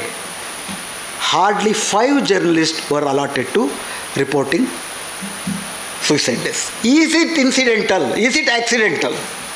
That is the important question. Why? Because all these newspapers and the TV channels cater to a upper middle class, urban upper middle class groupings. And their ads, what are the ads about? TVs, the big size TVs, or your gadgets, your fridge. You are catering to a upper middle class bracket. And you should give them the news that amuses them, does not make them guilty. That's why, especially that Nirbhaya thing, whatever happened in 2012, Nirbhaya thing, there is also another angle to that. They don't want to feel guilty about it. They don't want that to be covered much. But then, after Nirbhaya, before Nirbhaya happened in 2012. Before Nirbhaya, Kairlanji happened in 2006. You know Kairlanji? Kairlanji is a place in Maharashtra where 4 persons belonging to a Dalit family, Ambedkarite Dalit family, were brutally tortured and killed by the local villagers belonging to Savarna caste. Because that particular Ambedkar family was self-righteous, with full of self-respect, and they did not bow down to the dictates of the Savarna caste They are not Brahmins that way. They are low caste OBCs. That was not actually tolerated and they were killed, and I cannot describe the way they were killed. If you want to know more, please go and study a report made by Mr. Anand Teltumde, Professor Anand Teltumde. The title of the book is Kairlanji. It is both in Kannada and English. I translated that to Kannada. Many of my friends together. The question is, the whole media portrayed it as it is not a caste atrocity. This particular woman head of the family had a illicit relationship with another person with a Savarna background, and that emotion made them to kill. That was the justification. And I don't think you people who are in Mangalore are alien to this kind of justification, because recently there was one murder in Mangalore of a Muslim person. For that even our Home Minister said, he was saying, Jai Pakistan, Pakistan Zindabad. Without even actually investigating it. He died on the spot. Whoever said that were accused. And the statement made by the accused is taken as a gospel truth. That is made legal. And not only that, the murder of a person is legitimized in the name of nation. That is the important thing. The media had to question this. In fact, the media bought the story even in Kairlanji provided by the Savarnas accused. For the whole 2 months, the story that was carried was only about the illicit relationship, and the caste dimension, the atrocity dimension was not even actually attributed to that. Because in 1989 you already have this Prevention of Atrocities Act. That was not actually provided. Then there was a lot of struggle to make it as a caste atrocity. Even at the last, in 2019, unfortunately, in the bench led by the present Chief Justice Gawai, who happens to be a Dalit, dismissed the caste aspect of the question. He considered that as a pure atrocity on a woman and a murder. The question is, why media refuses to take up the caste question? Caste is a very uncomfortable question to the upper middle class, especially the buyers. ಗ್ರಾಹಕರಿಗೆ ಅವ್ರಿಗೆ ಚೆನ್ನಾಗಿ ಸುಖವಾಗಿರೋದು ಕೇಳಿಸ್ಕೋಬೇಕು. English ಪೇಪರ್ಗಳಲ್ಲಿ ಆತ್ಮಹತ್ಯೆದು ಸಣ್ಣದಾಗಿ ಬರುತ್ತೆ ಇಷ್ಟೇ, small ಪ್ರೆಸ್ಸಿನ. The articles which will actually make this whole economic system as a culprit shall not be actually brought in. So that is the structure. Even in so that is one thing, and only 5% of all the articles in the English news were written by Dalit. 72% of the byline articles, 72% of the byline articles were written by the upper caste. This is the 2019. So what does this story tell us? Whether there is a caste domination in the newsroom or not. There is a caste hegemony, there is a caste monopoly. It is not about a monopoly of the individual. It is the monopoly of a world outlook. It is the monopoly of a particular viewpoint. It is the monopoly of a particular understanding of the nation. It is the monopoly of a particular culture. That too in a nation which is multicultural, multi-religious, multilingual, which demands multiplicity. ಬಹುತ್ವ ಕೇಳುತ್ತೆ, ನಾವು ಏಕರೂಪತೆ ಕೊಡ್ತೀವಿ. This is very, very disgusting, and this is very disturbing. This is degenerating. Why? Because if the media falls into this trap, it is already there. Whatever is required as a kind of surgery to this Indian democracy, which has actually in the beginning, as I explained, is in a deep crisis. Is in a deep crisis. Economically, 294 ultra rich of this country owns 100 lakh crores, and our GDP is 300 lakh crores, where the Constitution says, Article 39C says, the national resources should be equally distributed. Most of the positions, legislature, judiciary, everything is dominated by Hindu Brahminical male. This is a great injustice. Those injustices are happening at a different level. Notion of one nation, one culture, this is dominating. This is very, very appealing. Because that one will not be a Dalit. That one will not be a woman. That one will not be a Shudra. That one will be a corporate Brahmin male. They want to make that one as nation. That should be actually challenged.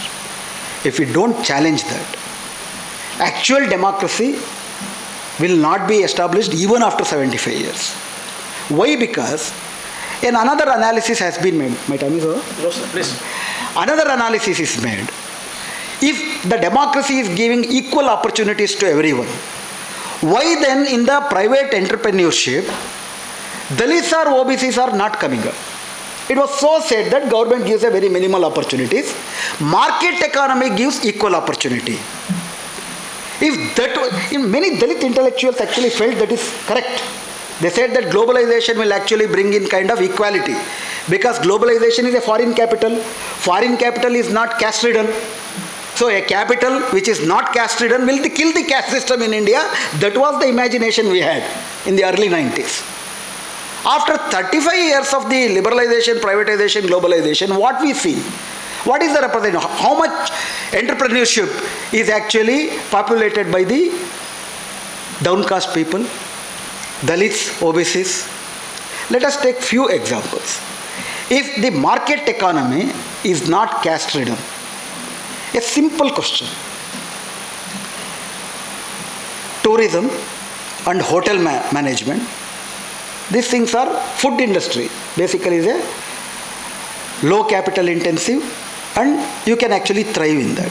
The simple question is, whenever you walk in the metro cities, you find Udupi Brahmanara hotel. You find Lingayatara Khanavali. You find Savji military Hindu military hotel. In southern Karnataka, you will see Gaudara Mudde hotel. Have you ever seen Madigara Mamsada hotel? This is not the question to laugh at. This is the serious situation of how the market economy discriminates. It does not give equal opportunity. Even a Madiga or a Holaya opens a hotel. And what does the market says? Market says that we are only bothered about merit. We are only bothered about quality. Even if I give you quality mutton chops, if I am a Madiga, in the board there is a Madiga, will you step into my hotel? That is the important, that is the caste system of India. In fact, Sukhdev Thorat, who was the erstwhile UGC chairman, in fact I quote this example wherever I go, now I feel new audience are there, I repeat that. If Ismat Fajir has already listened to that, please excuse me. This is a very important academic study made by Sukhdev Thorat in 2007. Sukhdev Thorat was then the UGC chairman, and in the 2004 UPA government, when he came to power, in their common minimum program, they said that they will actually facilitate a national discussion on the reservation in the private sector. National debate. Not that they provide reservation. UPA minimum program said that they will facilitate a debate. There was a furor in the private circle. Ajim Premji, Infosys Narayan Murthy, each and you name everyone. Everyone were up in arms and they said that no, this is going to kill the marketability of our products. We don't bother about the caste of our employees. We are only bothered about the quality of the output. Sukhdev Thorat took it as a challenge. He made an academic sting operation. All these things that I am going to say now is recorded and is on the EPW, Economic and Political Weekly's website.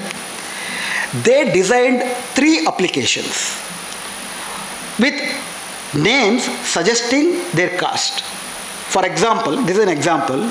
My name is Shiv Sundar Bhatt, M.Tech first rank.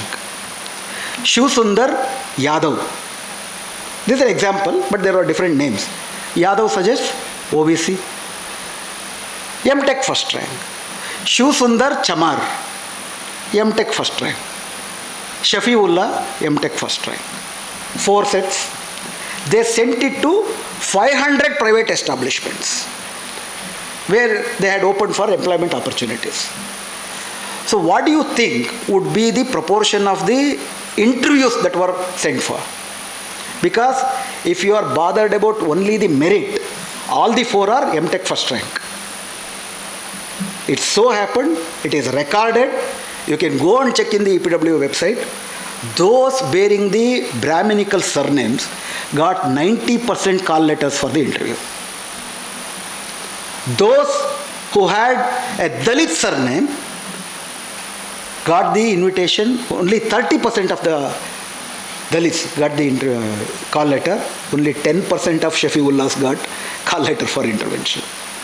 This explains the casteist, Hinduist nature of the private capital in India, private market in India. And there are 101 examples, especially from your Dakshin Kannada districts, where a woman from a Dalit background, even though she cooked midday meal with a good quality, the students belonging to Savarna caste refused to take the food. She lost her job. Where is the equity in employment opportunity? The question is, our society is caste ridden. That's why there is a comparison, there is a survey made about the caste, the proportion of different caste in the private ownership, private entrepreneurship. In 2009, it is again Sukhdev Thorat's survey, hardly 10% of the SCs and 4.6% of the STs were in the private entrepreneurship. Upper caste and OBCs were 40% each. In 2012, there was a survey made about the caste background of the corporate boardrooms. You have this corporate board director of particular companies. 1,000 companies who together had a share capital of 92% of the Bombay Stock Exchange. 1,000 companies were surveyed, 9,052 board of directors. Out of 9,052 board of directors in 2012, 30 years of privatization, liberalization and globalization, 92.6% belong to upper caste, of which 45% were Brahmins, 45% were Vaishyas. OBCs were 3.8%, SC, ST together were 2%. Because capitalism is not in Indian society, in a caste-ridden Indian society, the upward march is not easy. It is casteist in a sense. For upper caste, it provides all kinds of social capital and cultural capital so that they can climb up the ladder. And they also own the physical capital. In fact, there is a famous statement by Lohia who said, if in India if you have to become rich and successful, you have to have 2 of the 3. Caste, English and capital. If you have 2 of these 3, you become rich.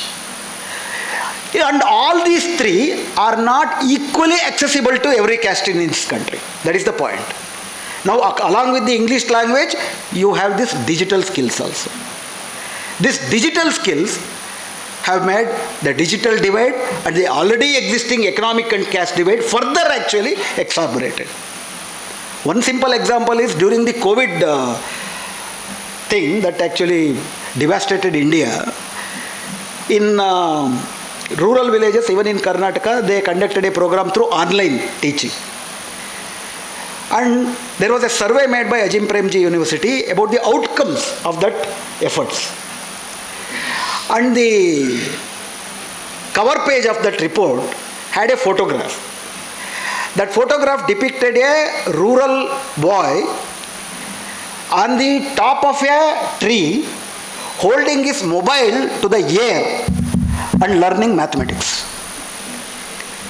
Just imagine what would he learn. Compare that with a urban upper class youth, a boy who has a study room, who has a permanent internet connection, who has an educated father and mother, who has his Chikkappa or Doddappa as a secretary, joint secretary in the administration, and they both have to compete together. Already existing divide, and this digital divide has made it impossible. It is said that after the COVID, a 7th grade student in the government school is unable to actually read the 2nd grade mathematics or the language textbooks. And you are actually closing down the primary schools. After the NEP, new education policy, even at the higher education, 40% online, 60% offline. And you have one video of a particular, it is so sad, see that any person can learn anything. A person in Mangalore can learn a Bengali. And how does he learn a Bengali? Not through a Bengali teacher. A Bengali teacher recorded video will be there. He'll have to listen that. If he has got questions, it is not his problem. So online and offline is made compulsory now, and online only facilitates who have already digital capital.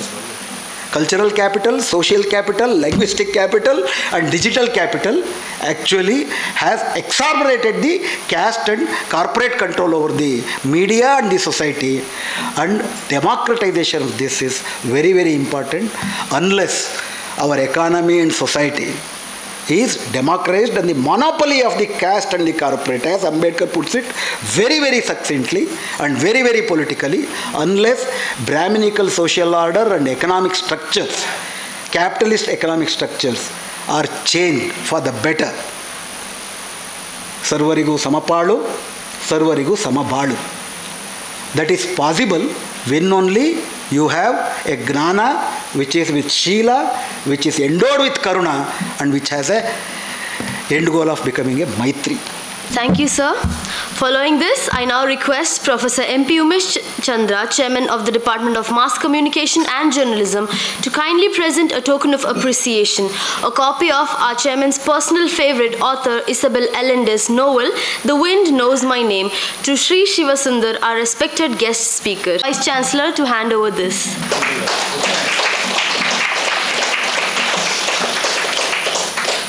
I now request Professor M.P. Umesh Chandra, Chairman of the Department of Mass Communication and Journalism, to kindly present a token of appreciation to Professor P.L. Dharma, Vice Chancellor of Mangalore University, with a copy of Education. Professor Ghanshyam Shah and Professor Vishwanath Kalaya, our own economics professor.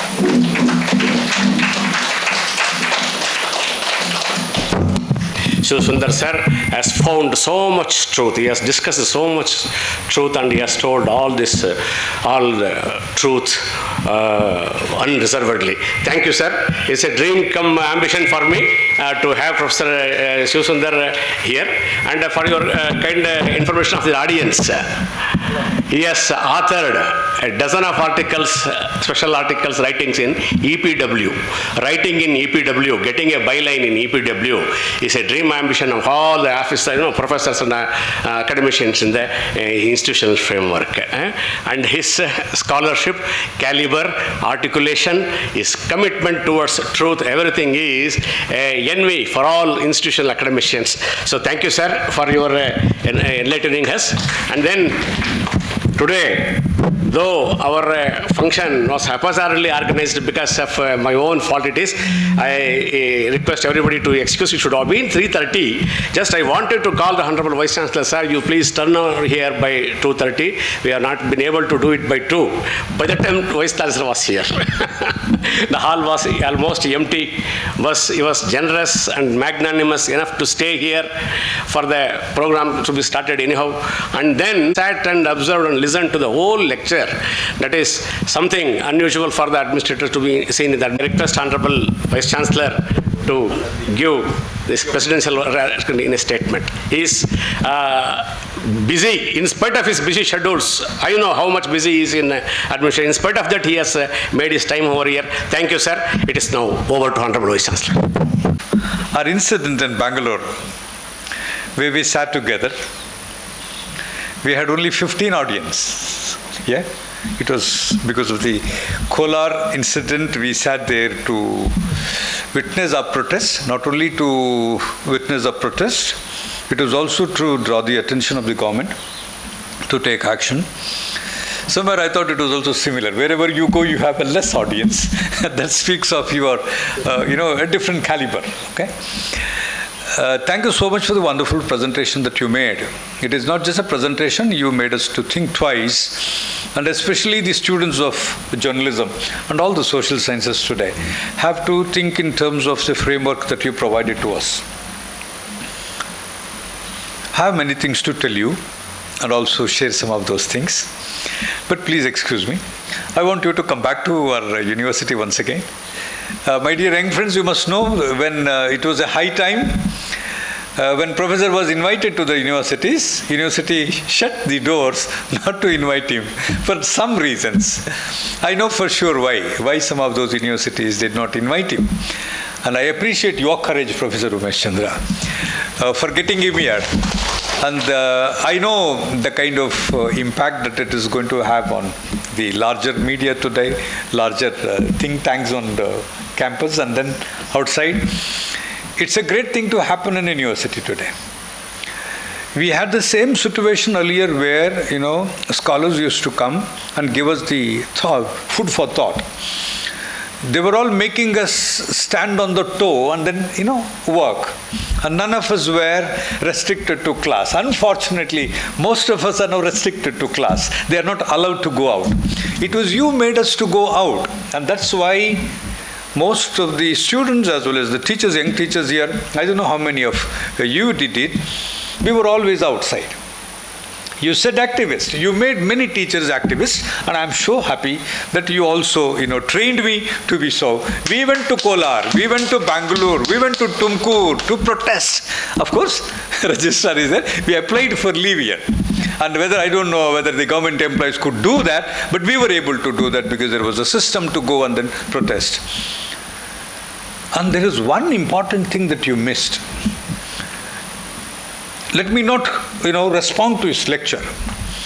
If there is anyone in Karnataka today who spoke for women, you said it, human rights, who spoke for women today, Professor Pari, and none other than Professor himself, Shivsundaris himself. You gave us a very different, framework to understand women's issues in Karnataka. You brought in land reforms, you brought in kind of the male chauvinistic practices, both in the university and outside. And you made us to think. And somehow, some of us were trying to think that, our syllabus needs to be included with your kind of thought. Of course, we were not allowed to do that. Sir, the rest of your years, I want you to speak very profoundly. You always do that. You are known for that. Very profoundly for the values that you stood for women today.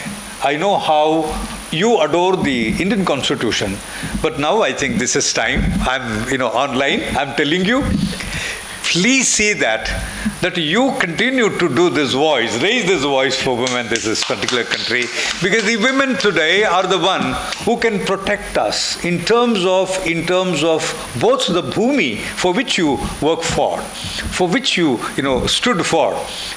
ಏನಾದರೂ ಸ್ವಲ್ಪ ಇವತ್ತು ನಮಗೆ ಸಾಧ್ಯ ಆಗುತ್ತೆ ಭೂಮಿ ಉಳಿಸ್ಕೊಳ್ಳೋಕ್ಕಂತಂದರೆ ಅದು ವಿಮೆನ್ನಿಂದ. ಹಾಗಾಗಿ I request you please see that your journey starts from here. Mangalore ಯೂನಿವರ್ಸಿಟಿಗೆ ಬಂದಿದ್ದೀರಿ, ತುಂಬ ಸಂತೋಷ ಆಯಿತು. ಒಂದಷ್ಟು ಕಳಿಬೇಕಿತ್ತು ನಿಮ್ಮ ಜೊತೆ ಕಾಲ. ನಾನು ಮತ್ತು ರಿಜಿಸ್ಟರ್ ಒಂದು ಆನ್ಲೈನ್ ಮೀಟಿಂಗ್ನಲ್ಲಿ ಇದ್ದೀವಿ. ಅರ್ಜೆಂಟಾಗಿ 4 ಗಂಟೆಗೆ ಪೋಸ್ಟ್ಪೋನ್ ಮಾಡಿದ್ದೀವಿ ಇವ್ರಿಗೋಸ್ಕರ. ನನಗೆ ನೀವು ಅನುಮತಿ ಕೊಡಬೇಕು. ನಮ್ಮ ವಿದ್ಯಾರ್ಥಿಗಳಿಗೆ ತಾವು ಇನ್ಸ್ಪೈರ್ ಮಾಡಬೇಕು. ನಮ್ಮ MCJ ಡಿಪಾರ್ಟ್ಮೆಂಟ್ ಮತ್ತೆ ಅದು ತಮ್ಮ ಗ್ಲೋರಿಯನ್ನು ಪಡ್ಕೊಳ್ಬೇಕು. ನಿಮ್ಮಂಥವ್ರು ಬಂದಾಗ ಕೇವಲ ಜರ್ನಲಿಸಮ್ ಆಗದೆ, ಆ್ಯಕ್ಟಿವಿಸಮ್ ಮಾತ್ರ ಆಗದೆ, ಅದರಲ್ಲಿ ಕರುಣ ಅಂತ ತಾವು ಹೇಳ್ತಾರಲ್ಲ, ಬುದ್ಧಿಸಮ್ದು, ಅದು ಕೂಡ ಬರಬೇಕಾಗಿದೆ ನಮಗೆ. ಅದು ಇಲ್ಲದೇ ಇದ್ದರೆ ತುಂಬ ಕಷ್ಟ ಆಗುತ್ತೆ. ನಮ್ಮ ಮಕ್ಕಳು ಹೊರಗಡೆ ಹೋಗಲಿ. All young friends must go out and learn many things. And you became activist not because you stood in air condition room. You became a activist and you became a great scholar because you always lived with not your caste. You said it. ಎಲ್ಲ ಸಾಮಾಜಿಕವಾಗಿ ನೊಂದವರ ಕುಟುಂಬದ ಜೊತೆಗೆ ಬದುಕದಂಥ ಶಿವಸುಂದರ್ ಸರ್ಗೆ ನಾವು ಬಹಳ ದೊಡ್ಡ ಗೌರವ ಕೊಡ್ತೀವಿ.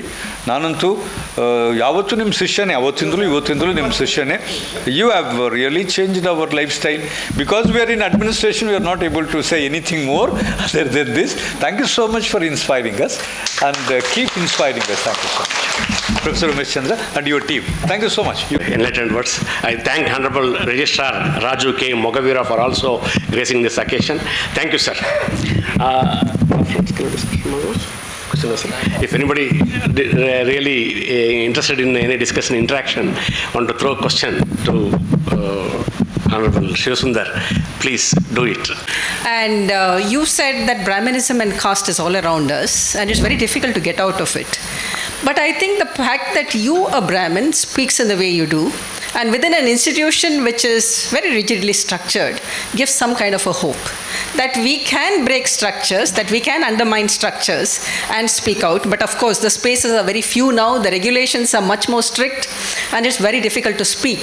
But I think your presence gives us hope, and the way you speak, I think, gives us hope. And I thank the journalism department for bringing you here. Your very detailed analytical dissection of the caste and corporate monopoly analysis actually went beyond media.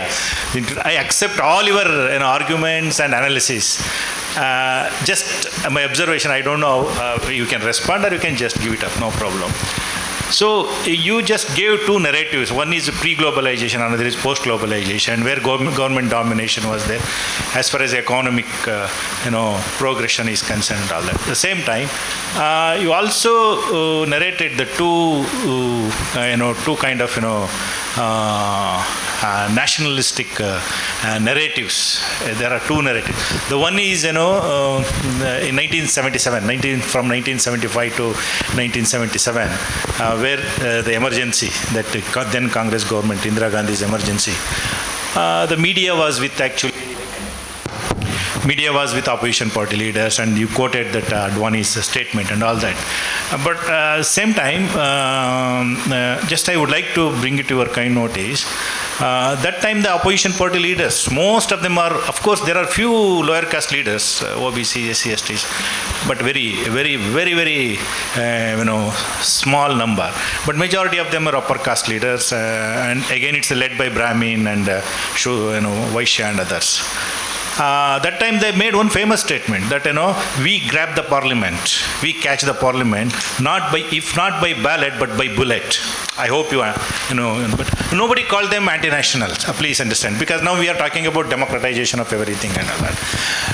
And the counter, the argument put forth by then Prime Minister Indira Gandhi, it was actually telecasted in BBC, and at that time the electronic media was not there.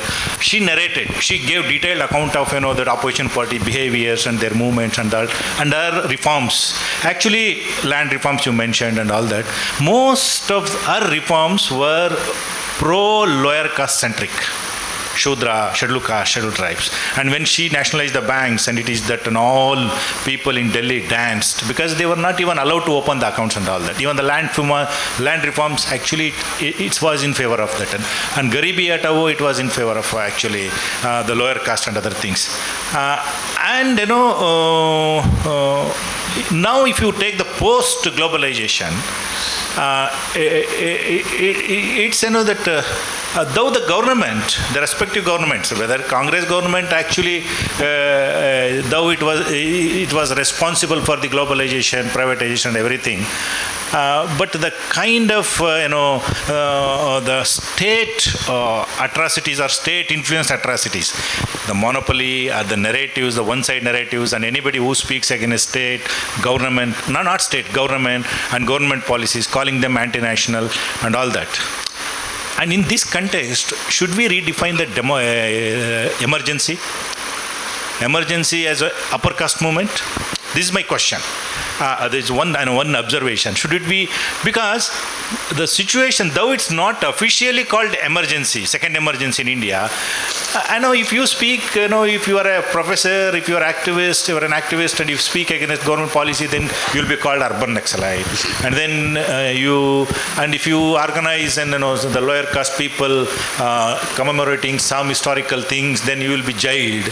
And even the judiciary is, I just the other day Raju Sardeep Desai was quoting in front of that judges, and he gave two incidents example where in one case in Prime TV that so-called main newscaster. And his bail application was heard in midnight in the Supreme Court, whereas the other, who was actually on the way to report the caste atrocity in Atras or something, he was jailed for many years. Yeah. So, my point is, this is very complex. Is it completely attributable to the globalization economic policy, or this situation? People are not going against the government. There is no public anger. Whoever is there to mobilize the public mobilization is also interpreted as anti-nationals, whether he is Rahul Gandhi, whether he is H.D. Deve Gowda or somebody else. I'm just giving you the rough examples. So why public? When emergency was there, very few people were against the government. Large masses were benefiting from the government. But now government policies are against the public. But there is no public anger. And leaders are from different quarters are failing. And sometimes you mentioned, that middle class. I think somewhere it will mislead us. Whether middle class is upper, because large number of OBCs, SC/STs are also graduated to the upper middle class now. So I am so confused. No, I'm not confused, but situation looks like confused situation. How do you respond to this? Address the points that you raised. And no doubt that the present regime, the so-called undeclared emergency, is worst, cruel, very, very regressive than the earlier dictatorship under Indira Gandhi we had. We can call it a police dictatorship, and this should be actually, the nomenclature is fascism. We can call it Indian fascism. Fascism is different from the autocracy. Fascism has a social base that makes it thrive. In fact, the question is not that Hitler killed 60 lakh Yehudis. What was the German society doing? German society was giving a license to that. It was approving it. And that approval did not actually came on one single day. That was cultivated through different kind of instruments. That I will come to that part later. But then that difference is there. So you cannot equate them as that is declared and this is undeclared. This is a kind of declared. In fact, there is a war going on in Chhattisgarh in that way. There is a kind of whatever you talk about Palestine, that's happening in the forest of Chhattisgarh in that sense. That apart, between these two eras, there are some changes and there are some fundamental continuities. The class content of the autocracy and the class content of the fascist dictatorship of Modi are same. I will give you two examples, and you may just refer to, you might have read that. Is it same or more powerful than it is more cruel and powerful today, but there is a continuity. The class content is same. In fact, you may read Christopher Jaffarlet's first Indian dictatorship, 1975 to 77. He made a lot of studies there, and there are many books written about it. There is one myth about the regime of the 75 to 77, that it was a pro-people regime, that there were many reforms that were done in those days. But you know the history. By 1967, the Indira-led Congress had to find a new constituency, because the earlier Congress with the feudal lords, they had to find a new constituency. That's why when Devaraj Aras in Karnataka also came with them, first time they opened the political corridors to the most backward sections. Earlier, they were only voters. Now they became part of the political corridors. But coming to the very fundamental questions of whether the land was distributed, Indira Gandhi did not distribute land. In India, the land distribution has taken place only in 4 states. One is Kashmir, that was before Indian independence, that was under Sheikh Abdullah's big farmers movement. Second thing was in Kerala and in West Bengal due to a powerful left movement, and in some pockets of your South Canara and Shimoga. In no other place. In fact, there is one famous sociologist, political economist by name Atul Kohli. He has written a book analyzing this whole land reforms. He says, for an effective land reform, it needs three components together. One, it demands a revolutionary law. Second, a revolutionary leadership. Third, very important factor, revolutionary movement. Only when three components come together, the land reforms happens. Indira Gandhi had rhetoric of land reform, but in no other state. Even Devaraj Aras, you might know the history of the land reforms in Karnataka. The first land reform legislation was made by Huchmasti Gowda. Huchmasti Gowda was then the revenue minister. And the Upper Land Ceiling Act, in fact in 1961, during Jatti, it was 468 acres. Upper Land Ceiling. It was actually legalizing the landlords. Huchmasti Gowda suggested 268 acres. It was approved by Devaraj Aras. It was because of a kind of rebellion by the three communist parties and three socialist party members. That is Kagod Timmappa, Kengal Hanumantaya and B.V. Kakilaya and M.S. Krishnan. These six together as a syndicate made a big showdown there, and there was a committee led by B.V. Kakilaya which reduced that to 58 acres. That was also actually implemented only in Dakshin Kannada. Even today in the Hyderabad Karnataka and Mumbai Karnataka, not a single acre of land has been distributed. Because all these three things did not merge. Revolutionary leadership, revolutionary land, revolutionary movement. That is about land reforms, etc. Second important thing is, who actually was behind Indira Gandhi? In fact, in 1972, J.R.D. Tata presents what is called as Tata Memorandum. He says that if India is to ensure higher growth rate, in fact, he said that higher growth rate will solve all that is free market solutions. He proposed in 1972. Indira Gandhi accepted to that. And whatever proposal he made, for example, the famous PPP that we are seeking today, public-private participation, that was first suggested by Tata Memorandum in 1972. And who were very happy about emergency? It was Birla. He said that now railways are coming on time and no lockouts, no strikes are happening. George Fernandez, all those things, And the other important factor is, it is same Indira Gandhi in 1982, in her second coming. There is that famous poem, Second Coming, no? Second coming is always dangerous. The second coming of Indira Gandhi, in 1982, it was Indira Gandhi who gave a slogan saying that India is in danger, Hindu is in danger, and Hindu India needs a strong leadership. It was completely felicitated by Balasaheb Devaras, who was then the RSS Sarasanga Chalak. In fact, even during emergency, I am writing an article about it, it will appear in Varta Bharati. This RSS actually supported emergency, and Balasaheb Devaras wrote 3 surrender letters, like Savarkar, during emergency, actually assuring Indira Gandhi that he will work along with them to suppress the communists. And after that, because he was very close friend with Sanjay Gandhi. Sanjay Gandhi's 5 agenda, along with this 20 agenda, all the 5 agenda were very, very anti-Muslim and anti-Dalit. For example, there is a famous massacre called Tughlakabad massacre. That is what gate? Turkmen Gate. Turkmen Gate massacre. And this whole Asiad thing, they wanted to beautify, etc. Whole Sanjay Gandhi 5-point agenda was completely in concurrence with the RSS agenda. So it was a prelude to what Modi. But you have something called Yuga Dharma. You could not have a Modi in 1970s because Yuga Dharma was not that. Because even in 1969 parliament election, if you go and study the manifesto, election manifesto of BJP, it was like a communist manifesto. They said there should be only 4 range of salaries. The gap should be 1:4. It should not be 1:10 or so. That is a communist manifesto. That was the Yuga Dharma. You could not have had a Modi by that time. Deen Dayal Upadhyaya was that integral humanism. Essentially, it is to say that karma, siddhanta should be placed, etc. But there is another important point that you actually mentioned. See, 1984 Lok Sabha election, Congress got 49.2% vote share and 414 seats.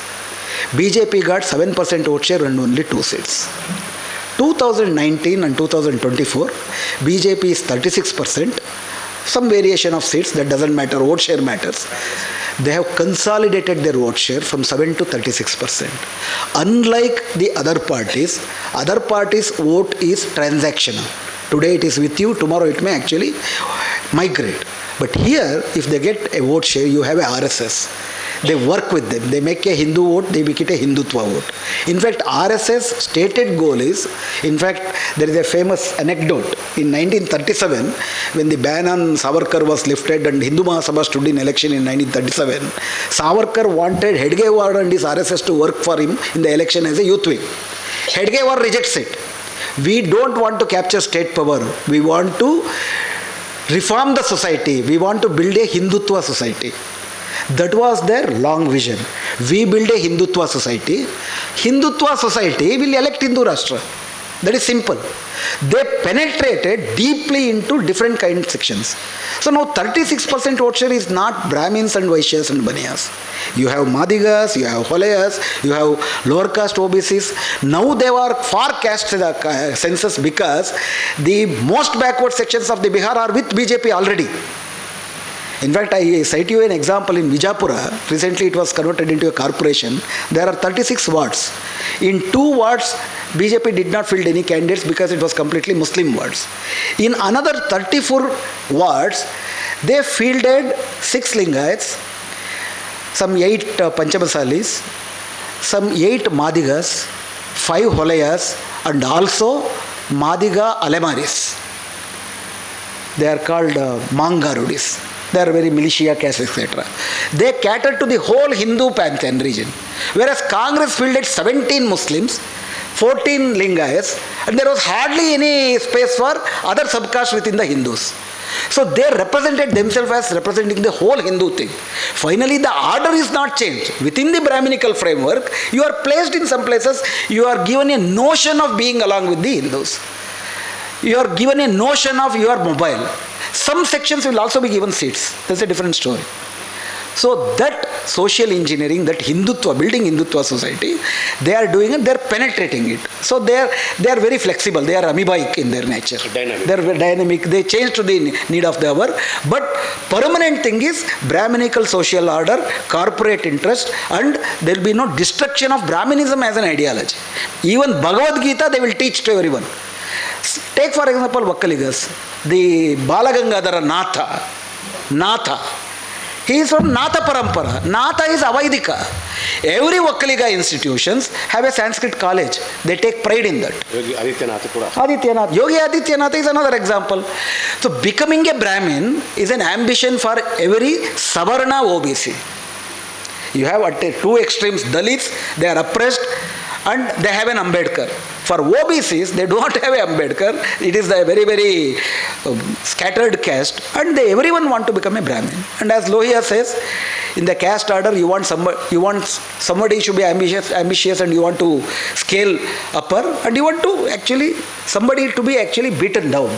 So that caste order protects the caste system intact, and this casteism, which is inherently having superiority complex, breeds into Indian fascism. Fascism is all about the superiority of their nationhood, etc. That breeds into that.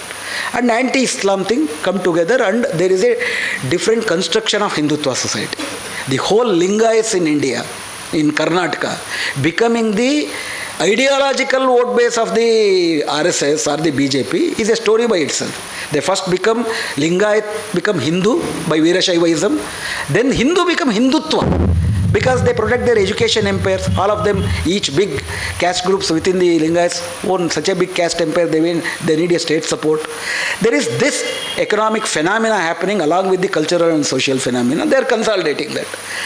To defeat it, you cannot defeat it electorally. Because they build a Hindutva society. To break into Hindutva society, you should come with a different agenda.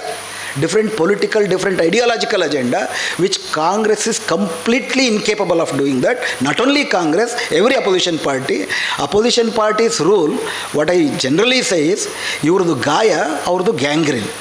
ಇವ್ರು ಗಾಯ ಮಾಡಿದ್ರು, ಗಾಯ ಕೊಳತು gangrene ಆಯಿತು, BJP ಆಯಿತು. ಈಗ ನೀವು you can't go back to, because they don't have that vision. Ask DK Shivkumar, what would he say? For example, Bhagavad Gita. In the earlier BJP regime, they wanted to make it a moral textbook, and that Sonda Mata of that, that Sirsi, they wanted to actually go to all government primary schools and teach Bhagavad Gita as a moral text. There was against BJP government, Nagesh was the education minister. And who actually presided over the valedictory of the Bhagavad Gita Abhiyana of Sonda Mata? In 2023, it was Lakshmi Abadkar. And when D.K. Shivakumar was asked about it, how is that your Lakshmi Abadkar is doing that? He said that we are Hindus, I say. Ours is Hindu Rashtra. It is our hero, Rajiv Gandhi, who actually telecasted Ramayana and Mahabharata, who opened Ramachandra Bhumi. These are actually pride. Leave all that. Operation Sindoor, the opposition parties are actually expected to bring out the truth, expose their the so-called pseudo-national agenda. They go along with them, campaign for BJP all over the world. How are you going to face them in the local elections? Opposition parties, as on today, they don't have a vision, they don't have a mission to defeat Hindutva fascism. It is only people's movements and a new people's power basically having this contact of oppressed communities that can bring in a new thing, which is a long haul. It will not happen overnight. It will not happen in 2029. It will not happen in 2033, 32 or whatever. At least for another one generation, we have to work among the people, go along with the people and build. They are building Hindutva society. We have to build a democratic society. Then a democratic society will elect a democratic government. Because it is societal, it is political, it is cultural, it is not electoral. The challenge is not electoral. Department, I'm gonna comment in a perspective of an international student aspiring to be a journalist in a few months to come. So you mentioned that this issue of caste in relation to how they portray or they sharpen the content that is covered by media based on the structures and the media ownership. I feel like somehow it limits us as aspiring journalists to showcase our capabilities. For instance, I'll be coming from Africa. I don't have any caste in India, but I have all it takes, or I have all the qualities and skills it takes to be a good journalist or to lead a media house. For the fact that they really give people tenders or awards or employ people or like opening opportunities based on caste is gonna limit me for showcasing my skills, and it also affects India somehow because we live in a diverse world where we need to mix up our talents with different perspectives from different nationals. So if at all we are based on caste, it's going to limit us to engage with people from other countries, because I won't be having any caste, but I want and willing to work in a media house in India. For example, in a few months to come, I'll join some media house for my internship. Imagine if I qualify to be a reporter. For the fact that I don't have a caste, it's gonna kind of narrow my capabilities. And you also brought up an important aspect when you were talking about the media as the fourth branch of government in addition to the legislature, the executive and the judiciary. Like this syndrome or this virus of caste, it has affected different aspects of the way we live, like the economy, the business, the health, the politics. It doesn't only affect media as far as our title is concerned for the workshop, but it affects different aspects of our day-to-day lives. And I feel like it's high time we change this status quo. I feel like you guys, it's high time you try to work on it, because it will never take us anywhere if we continue with this caste, as much as it causes societal division. As you said, if I cannot afford something because of my class, I want blossom, I want grow. you gave example of during the pandemic era that people who live in the outskirts where there is poor network, they couldn't really access online services, which is unfair, and they got nothing to do. It has nothing, like they don't have control over it. So I feel like it's high time you guys work on this thing, because it's not gonna, like, it causes more problems than solutions, and it also brings a huge gap between the rich and poor. Instead of creating a balance, it increases the gap between the rich and poor, because those who can afford are the only ones who can do what they are willing to do, but those who cannot afford, they are just left at that level. So we really learned a lot. Most importantly, that we come from a different continent, and there is no something like Caste in Africa. So I feel like this workshop has really broadened our knowledge, and it's so sad. You guys need to get rid of this Caste thing. I'm emotional. Okay. ನಿಮ್ಮದು ರೀಸೆಂಟಾಗಿ ಒಂದು ಸನಾತನವಾದ versus ಸಂವಿಧಾನವಾದ ಒಂದು book ತೊಗೊಂಡಿದ್ದೆ. ಇಷ್ಟು ಎದುರುಗಡೆನೇ ಕೇಳುವಂಥ ಸೌಭಾಗ್ಯ ಸಿಗುತ್ತೆ ಅಂತ ಅಂದ್ಕೊಂಡಿರಲಿಲ್ಲ. ನಿಜವಾಗ್ಲೂ ಖುಷಿ ಆಯಿತು ತುಂಬ. ಸರ್, ಈಗ ಆಗಲೇ ನಾವು ಮಾತಾಡುವಾಗ ಮೆನ್ಷನ್ ಮಾಡಿದ್ವಿ. ಆಮೇಲೆ ನಾನು ಕೂಡ ಈಗ ಒಂದು ಸ್ಕೂಲ್ ಎಜುಕೇಷನಲ್ ಇನ್ಸ್ಟಿಟ್ಯೂಟ್ ಅಂದರೆ ಅಲ್ಲಿ ಒಂದು ಇದ್ದರೆ ಎಲ್ಲ ಧರ್ಮದವ್ರಿಗೂ ರಿಸ್ಟ್ರಿಕ್ಷನ್ಸ್ ಇರಬೇಕು. ನಾಟ್ ಓನ್ಲಿ ಈಗ ಹಿಜಾಬ್ ಇಶ್ಯೂಗೆ ತೊಗೊಂಡು ಮಾಡೋದಲ್ಲ, ಸರಿನೇ, ನಾನು ಅಕ್ಸೆಪ್ಟ್ ಮಾಡುವಂಥದ್ದೇ. ಆದರೆ ಇಲ್ಲಿ ಏನಾಗುತ್ತೆ ಸರ್, ನಾರ್ಮಲಾಗಿ ಈಗ ನಾವು ಈ ಥರ ಆಲೋಚನೆ ಮಾಡುವವರೆಲ್ಲ ಹೇಳ್ತೇವೆ, ಇಲ್ಲ ಇವ್ರು ಹಾಕ್ಕೊಂಡು ಬರ್ತಾರಲ್ಲ ಅವ್ರಿಗೂ ಹಾಕ್ಕೊಂಡು ಬರೋ ಕೊಡಿ ಅಂತ ನಾವು ಅವಕಾಶ ಕೇಳ್ತೇವೆ. ಇವ್ರಿಗೆ ಎಷ್ಟೋ ಸ್ಕೂಲ್ಗಳಲ್ಲಿ ಸ್ಯಾರಿನೇ ಹಾಕ್ಕೊಂಡು ಹೋಗಬೇಕು. ಈಗಲೂ ಕೂಡ ಹಿಂದೂಗಳು ಯಾರು ಚೂಡಿದಾರ್ ಹಾಕ್ಕೊಂಡು ಹೋಗ್ಲಿಕ್ಕೂ ಅವಕಾಶ ಇಲ್ಲ ಸ್ಕೂಲ್ಗಳಲ್ಲಿ. ಕಾಲೇಜ್ಗಳಲ್ಲಿ ಇಟ್ಸ್ ಓಕೆ. ಸೊ ಈ ಥರ ಇದೆ. ಒಬ್ಬರು ಪರವಾಗಿ ಇಲ್ಲ ಅವ್ರು ಹಾಕ್ಕೊಂಬರಲಿ ಅಂತಾರೆ, ಇವರು ಇಲ್ಲ ಹಾಕ್ಕೊಂಬರಬೇಡಿ ಅನ್ನೋದು ಹೇಳ್ತಾರೆ. ಬಟ್ ಎಲ್ಲ ಧರ್ಮಗಳಲ್ಲೂ, ಈಗ ಇಸ್ಲಾಂ ಧರ್ಮದಲ್ಲೂ ಹಿಜಾಬನ್ನು ವಿರೋಧಿಸೋರಿದ್ದಾರೆ, ಬುರ್ಕಾ. ಯಾಕಂದರೆ ನಾವು ಫಂಡಮೆಂಟಲ್ ರೈಟ್ಸ್ ಬಗ್ಗೆ ಮಾತಾಡ್ತೀವಿ, ಬಟ್ ನನಗೆ ಒಂದು ಇಷ್ಟಪಟ್ಟ ಡ್ರೆಸ್ಸನ್ನು ಕೂಡ ನಾನು ಹಾಕ್ಕೊಳ್ಳಿಕ್ಕಿಲ್ಲ ಅಂಥ ಪರಿಸ್ಥಿತಿಯಲ್ಲಿ ಇವತ್ತಿಗೂ ನಾವು 2025 ಹೀಗೆ ಇದ್ದೀವಿ.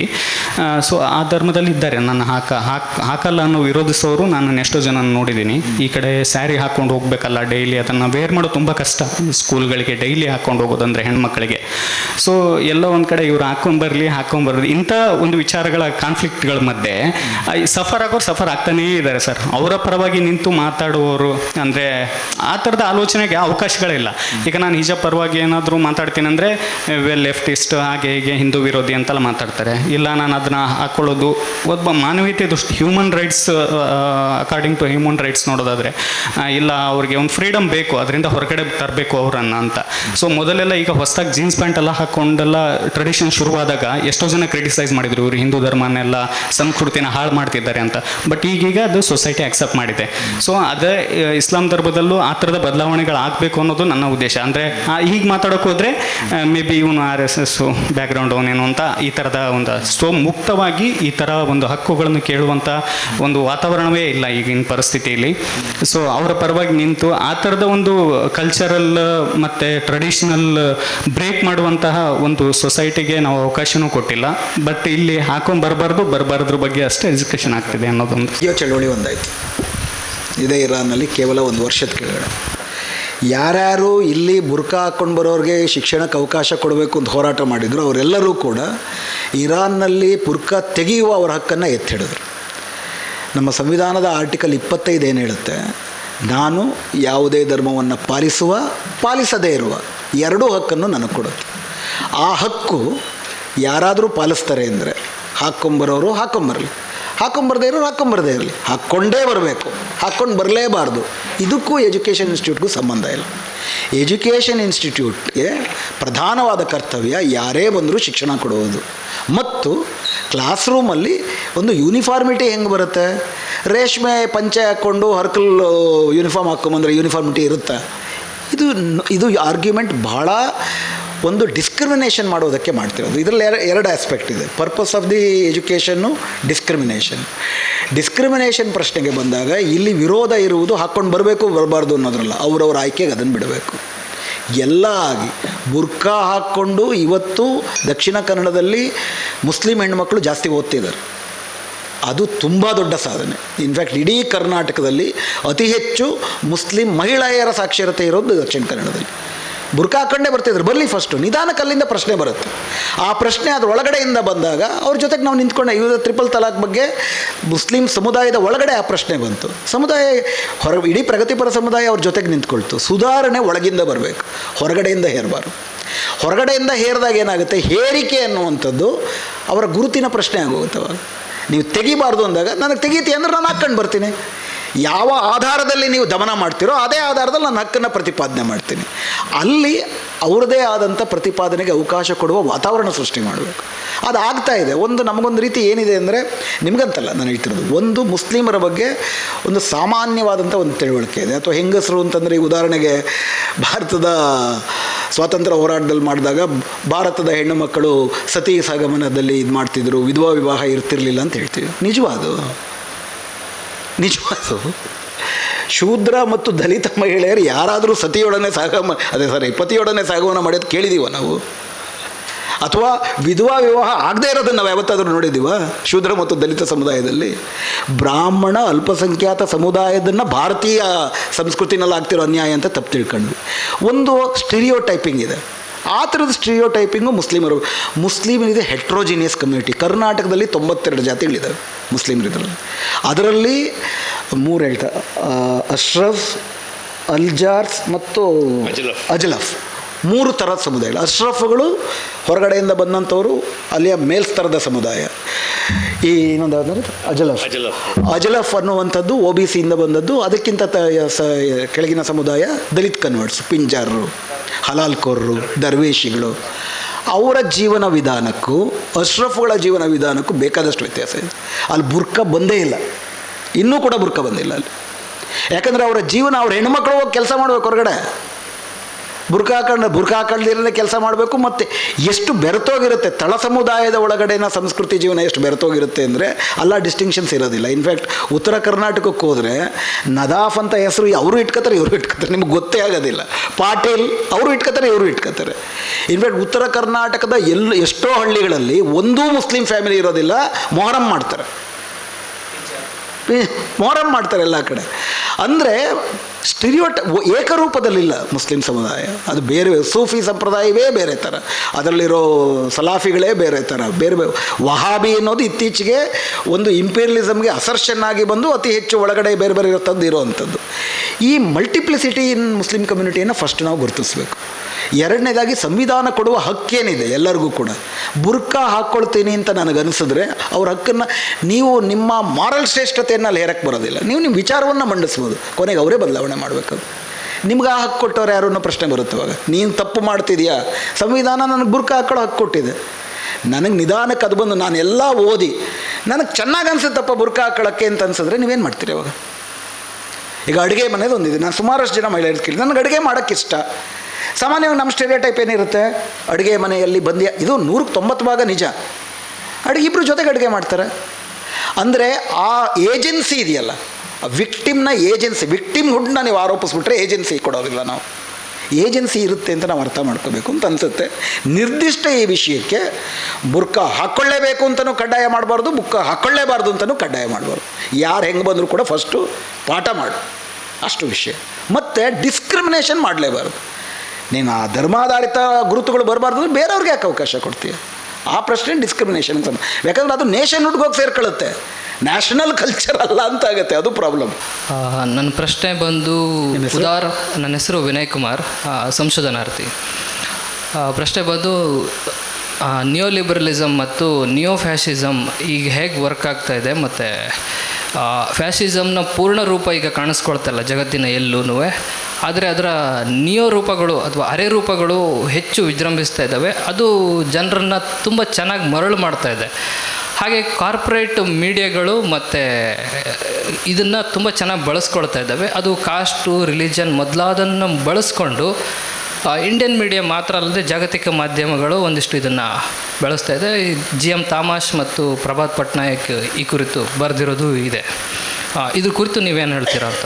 ಅಲ್ಲ, ನೀವು ಕೊನೆಯಲ್ಲಿ ಬಂದ್ರಲ್ಲ, ಅವ್ರ ಭಾಷಣ ಆಗೋದ್ಮೇಲೆ ಬಂದ್ರಿ ಅಲ್ವಾ? ನಮ್ಮ ಕಾರ್ಯಕ್ರಮ 2 ಗಂಟೆಗೆ. ಓಕೆ ಓಕೆ, ಸಾರಿ. ಈ ಫ್ಯಾಷಿಸಮ್ ಅಂದರೆ ಏನು ಅನ್ನೋದು ಮೊದಲನೇ ಪ್ರಶ್ನೆ. ಸಾಮಾನ್ಯವಾಗಿ ನಾವು ಫ್ಯಾಷಿಸಮ್ ಬಗ್ಗೆ ಚರ್ಚೆ ಮಾಡಿದಾಗ 60 ಲಕ್ಷ ಯಹೂದಿಗಳನ್ನು ಕೊಂದಾಕಿದ್ದು ಆ ಕ್ರೌರ್ಯಕ್ಕೆ ಈಕ್ವೇಟ್ ಮಾಡ್ತೀವಿ. ಹಿಟ್ಲರ್ ಅಧಿಕಾರಕ್ಕೆ ಬಂದದ್ದು 1933ರಲ್ಲಿ. 1936ರಲ್ಲೂ ಕೂಡ ಯಹೂದಿಗಳಿಗೆ ವೋಟಿಂಗ್ ರೈಟ್ಸ್ ಇತ್ತು. 38ರಲ್ಲಿ ಅವ್ರಿಗೆ ಕೆಲಸ ಮಾಡುವ ಹಕ್ಕುಗಳನ್ನು, ವ್ಯಾಪಾರ ಮಾಡುವ ಹಕ್ಕನ್ನು ಕಸಿದಾಕಿದ್ರು. 1939ರಲ್ಲಿ ಅವ್ರು ಬೇರೆ ಬೇರೆ ಕೆಲವು ಏರಿಯಾಗಳಿಗೆ ಬರಬಾರ್ದು ಅಂತ ಶಾಸನಗಳು ಮಾಡಿದ್ರು. 40ರಲ್ಲಿ ವೋಟಿಂಗ್ ರೈಟ್ ಕಿತ್ತಾಕಿದ್ರು. 41ರಲ್ಲೂ ಕೂಡ ಹಿಟ್ಲರ್ ಮುಂದೆ ಇದ್ದದ್ದೇನಪ್ಪ ಅಂದರೆ ಮೆಡಗಾಸ್ಕರ್ಗೆ ತೊಗೊಂಡೋಗಿ ಹಾಕ್ಬಿಡೋಣ ಯಹೂದಿಗಳನ್ನು, ಕೊಲ್ಲಬೇಕು ಅಂತಿರಲಿಲ್ಲ. ಫೈನಲ್ ಸೊಲ್ಯೂಷನ್ ಅನ್ನುವಂತಹ ಪರಿಕಲ್ಪನೆ ಬಂದದ್ದು 43ರಲ್ಲಿ. ಹಾಗಿದ್ದರೆ ಜರ್ಮನಿನಲ್ಲಿ ಫ್ಯಾಸಿಸಮ್ ಬಂದಿದ್ದು 33ರಲ್ಲ 43ರಲ್ಲ? ಫ್ಯಾಷಿಸಮ್ ಅಂದ್ರೇನು? ಫ್ಯಾಷಿಸಮ್ ಅಂದರೆ ಪ್ರಜಾತಾಂತ್ರಿಕ ಹಕ್ಕುಗಳನ್ನು, ಪ್ರಜಾತಾಂತ್ರಿಕ ಸಂಸ್ಥೆಗಳನ್ನು ಸಂಪೂರ್ಣವಾಗಿ ನಿರಾಕರಿಸೋದು. ಅದನ್ನು ಇಂದಿರಾ ಗಾಂಧಿನೂ ಮಾಡಿದ್ಲು. ಇಂದಿರಾ ಗಾಂಧಿನ ಫ್ಯಾಷಿಸಮ್ ಅಂತ ಯಾಕನ್ನಲ್ಲ? ಆ ರೀತಿ ನಿರ್ನಾಮ ಮಾಡುವುದಕ್ಕೆ ಸಮಾಜದಲ್ಲಿ ಒಂದು ಹುಸಿ ರಾಷ್ಟ್ರೀಯವಾದ ಪೆಲೆಂಜೆಟಿಕ್ ಅಲ್ಟ್ರಾ ನ್ಯಾಷನಲಿಸಮ್ ಅಂತ ಕರೀತಾರೆ ರಾಬರ್ಟ್ ಗ್ರಿಫಿನ್ ಅನ್ನುವಂಥವ್ರು. ಪೆಲೆಂಜೆಟಿಕ್ ಅಂತಂದರೆ ಅವಸಾನದ ಅಂಚಿನಲ್ಲಿದೆ.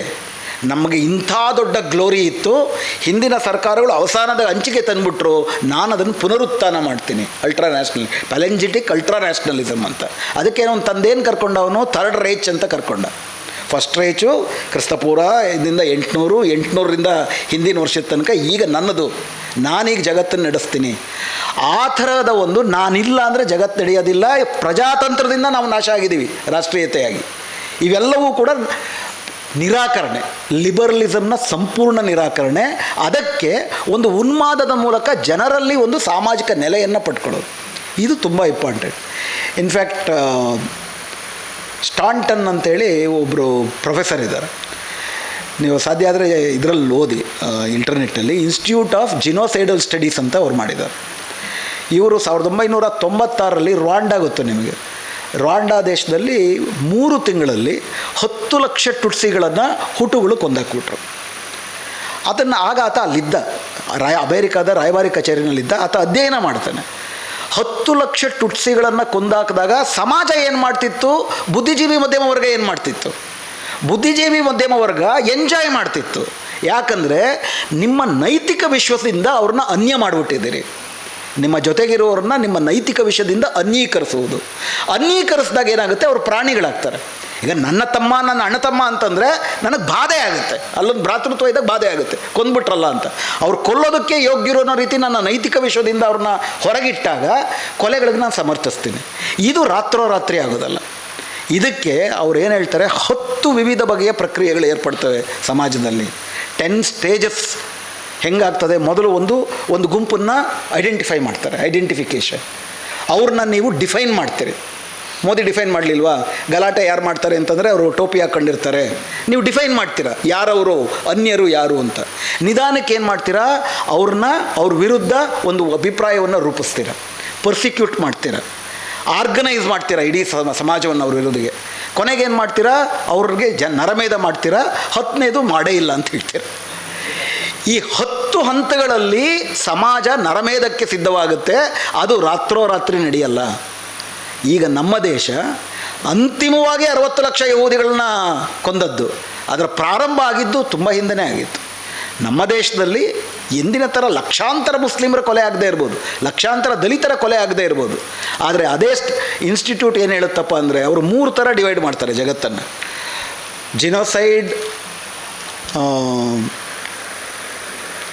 ಮೊದಲನೇ ಅಂತ ಜಿನೋಸೈಡ್ನ ಸೂಚನೆಗಳು, 2ನೇದು ಜಿನೋಸೈಡ್ ವಾರ್ನಿಂಗ್, 3ನೇದು ಜಿನೋಸೈಡ್ ಎಮರ್ಜೆನ್ಸಿ ಅಂತ. 10 ಹಂತಗಳು ರೈಪ್ ಆಗಿಬಿಟ್ಟಿರೋಂಥ ಹಂತವನ್ನು ಜಿನೋಸೈಡ್ ಎಮರ್ಜೆನ್ಸಿ ಅಂತಾರೆ. ಕಾಶ್ಮೀರದಲ್ಲಿ, ಅಸ್ಸಾಂನಲ್ಲಿ ಭಾರತ ಜಿನೋಸೈಡ್ ಎಮರ್ಜೆನ್ಸಿಯನ್ನು ಎದುರಿಸ್ತಿದೆ ಅಂತ ಅವ್ರು ಹೇಳ್ತಾರೆ. ಸೊ ಆರ್ಧದಲ್ಲಿ ನಿಮ್ಮ ಪ್ರಶ್ನೆಗೆ ಉತ್ತರ, ಒಂದು ಪ್ರಭುತ್ವ ಮಾತ್ರ ಅಲ್ಲ, ಸಮಾಜದ ಒಪ್ಪಿಗೆಯನ್ನು ಪಡ್ಕೊಂಡಿರ್ತಾರೆ. ಸಮಾಜದ ಒಪ್ಪಿಗೆ ಅಂತಂದರೆ ನಮ್ಮ ಜೊತೆಗಿರೋರೆ. ಇದಕ್ಕೆ ಒಪ್ಪಿಗೆ ಆಗುವ ರೀತಿ ಹಲವಾರು ರೀತಿ ಅದನ್ನು ರೂಪಿಸ್ತಾರೆ. ಆ ಒಪ್ಪಿಗೆ ಯಾವಾಗ ಏರ್ಪಡುತ್ತೆ?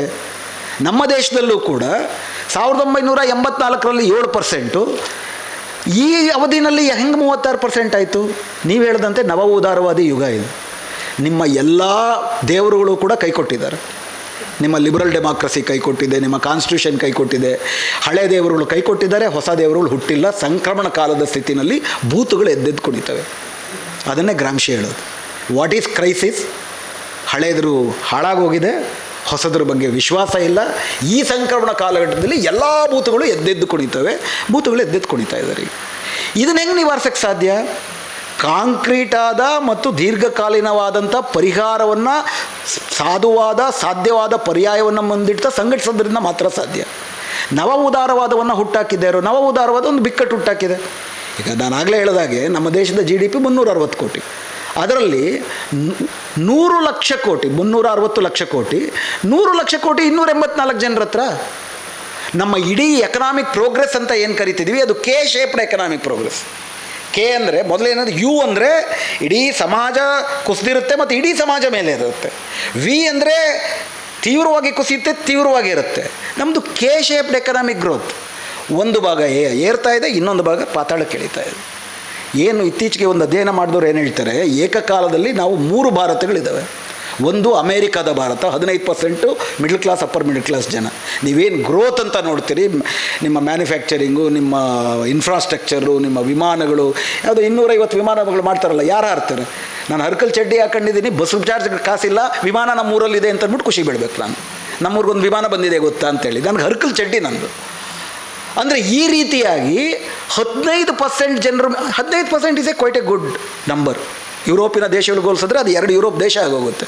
146 ಕೋಟಿನಲ್ಲಿ 15% ಅಂದರೆ 15-20 ಕೋಟಿ. ಇನ್ನುಳಿದವರು ಏನೂ ಆಗದಿರ ಬದುಕ್ತಿದ್ದಾರೆ, ಒಂದು ಚೂರು ಎಕಾನಮಿನಲ್ಲಿ ಪ್ರೋಗ್ರೆಸ್ ಇಲ್ಲ, ಅವರೊಂದು 30 ಕೋಟಿ. ಇನ್ನು 100 ಕೋಟಿ ಜನ ಬಾಡಿಗೆ ಭವಿಷ್ಯದಲ್ಲಿ ಬದುಕ್ತಿದ್ದಾರೆ.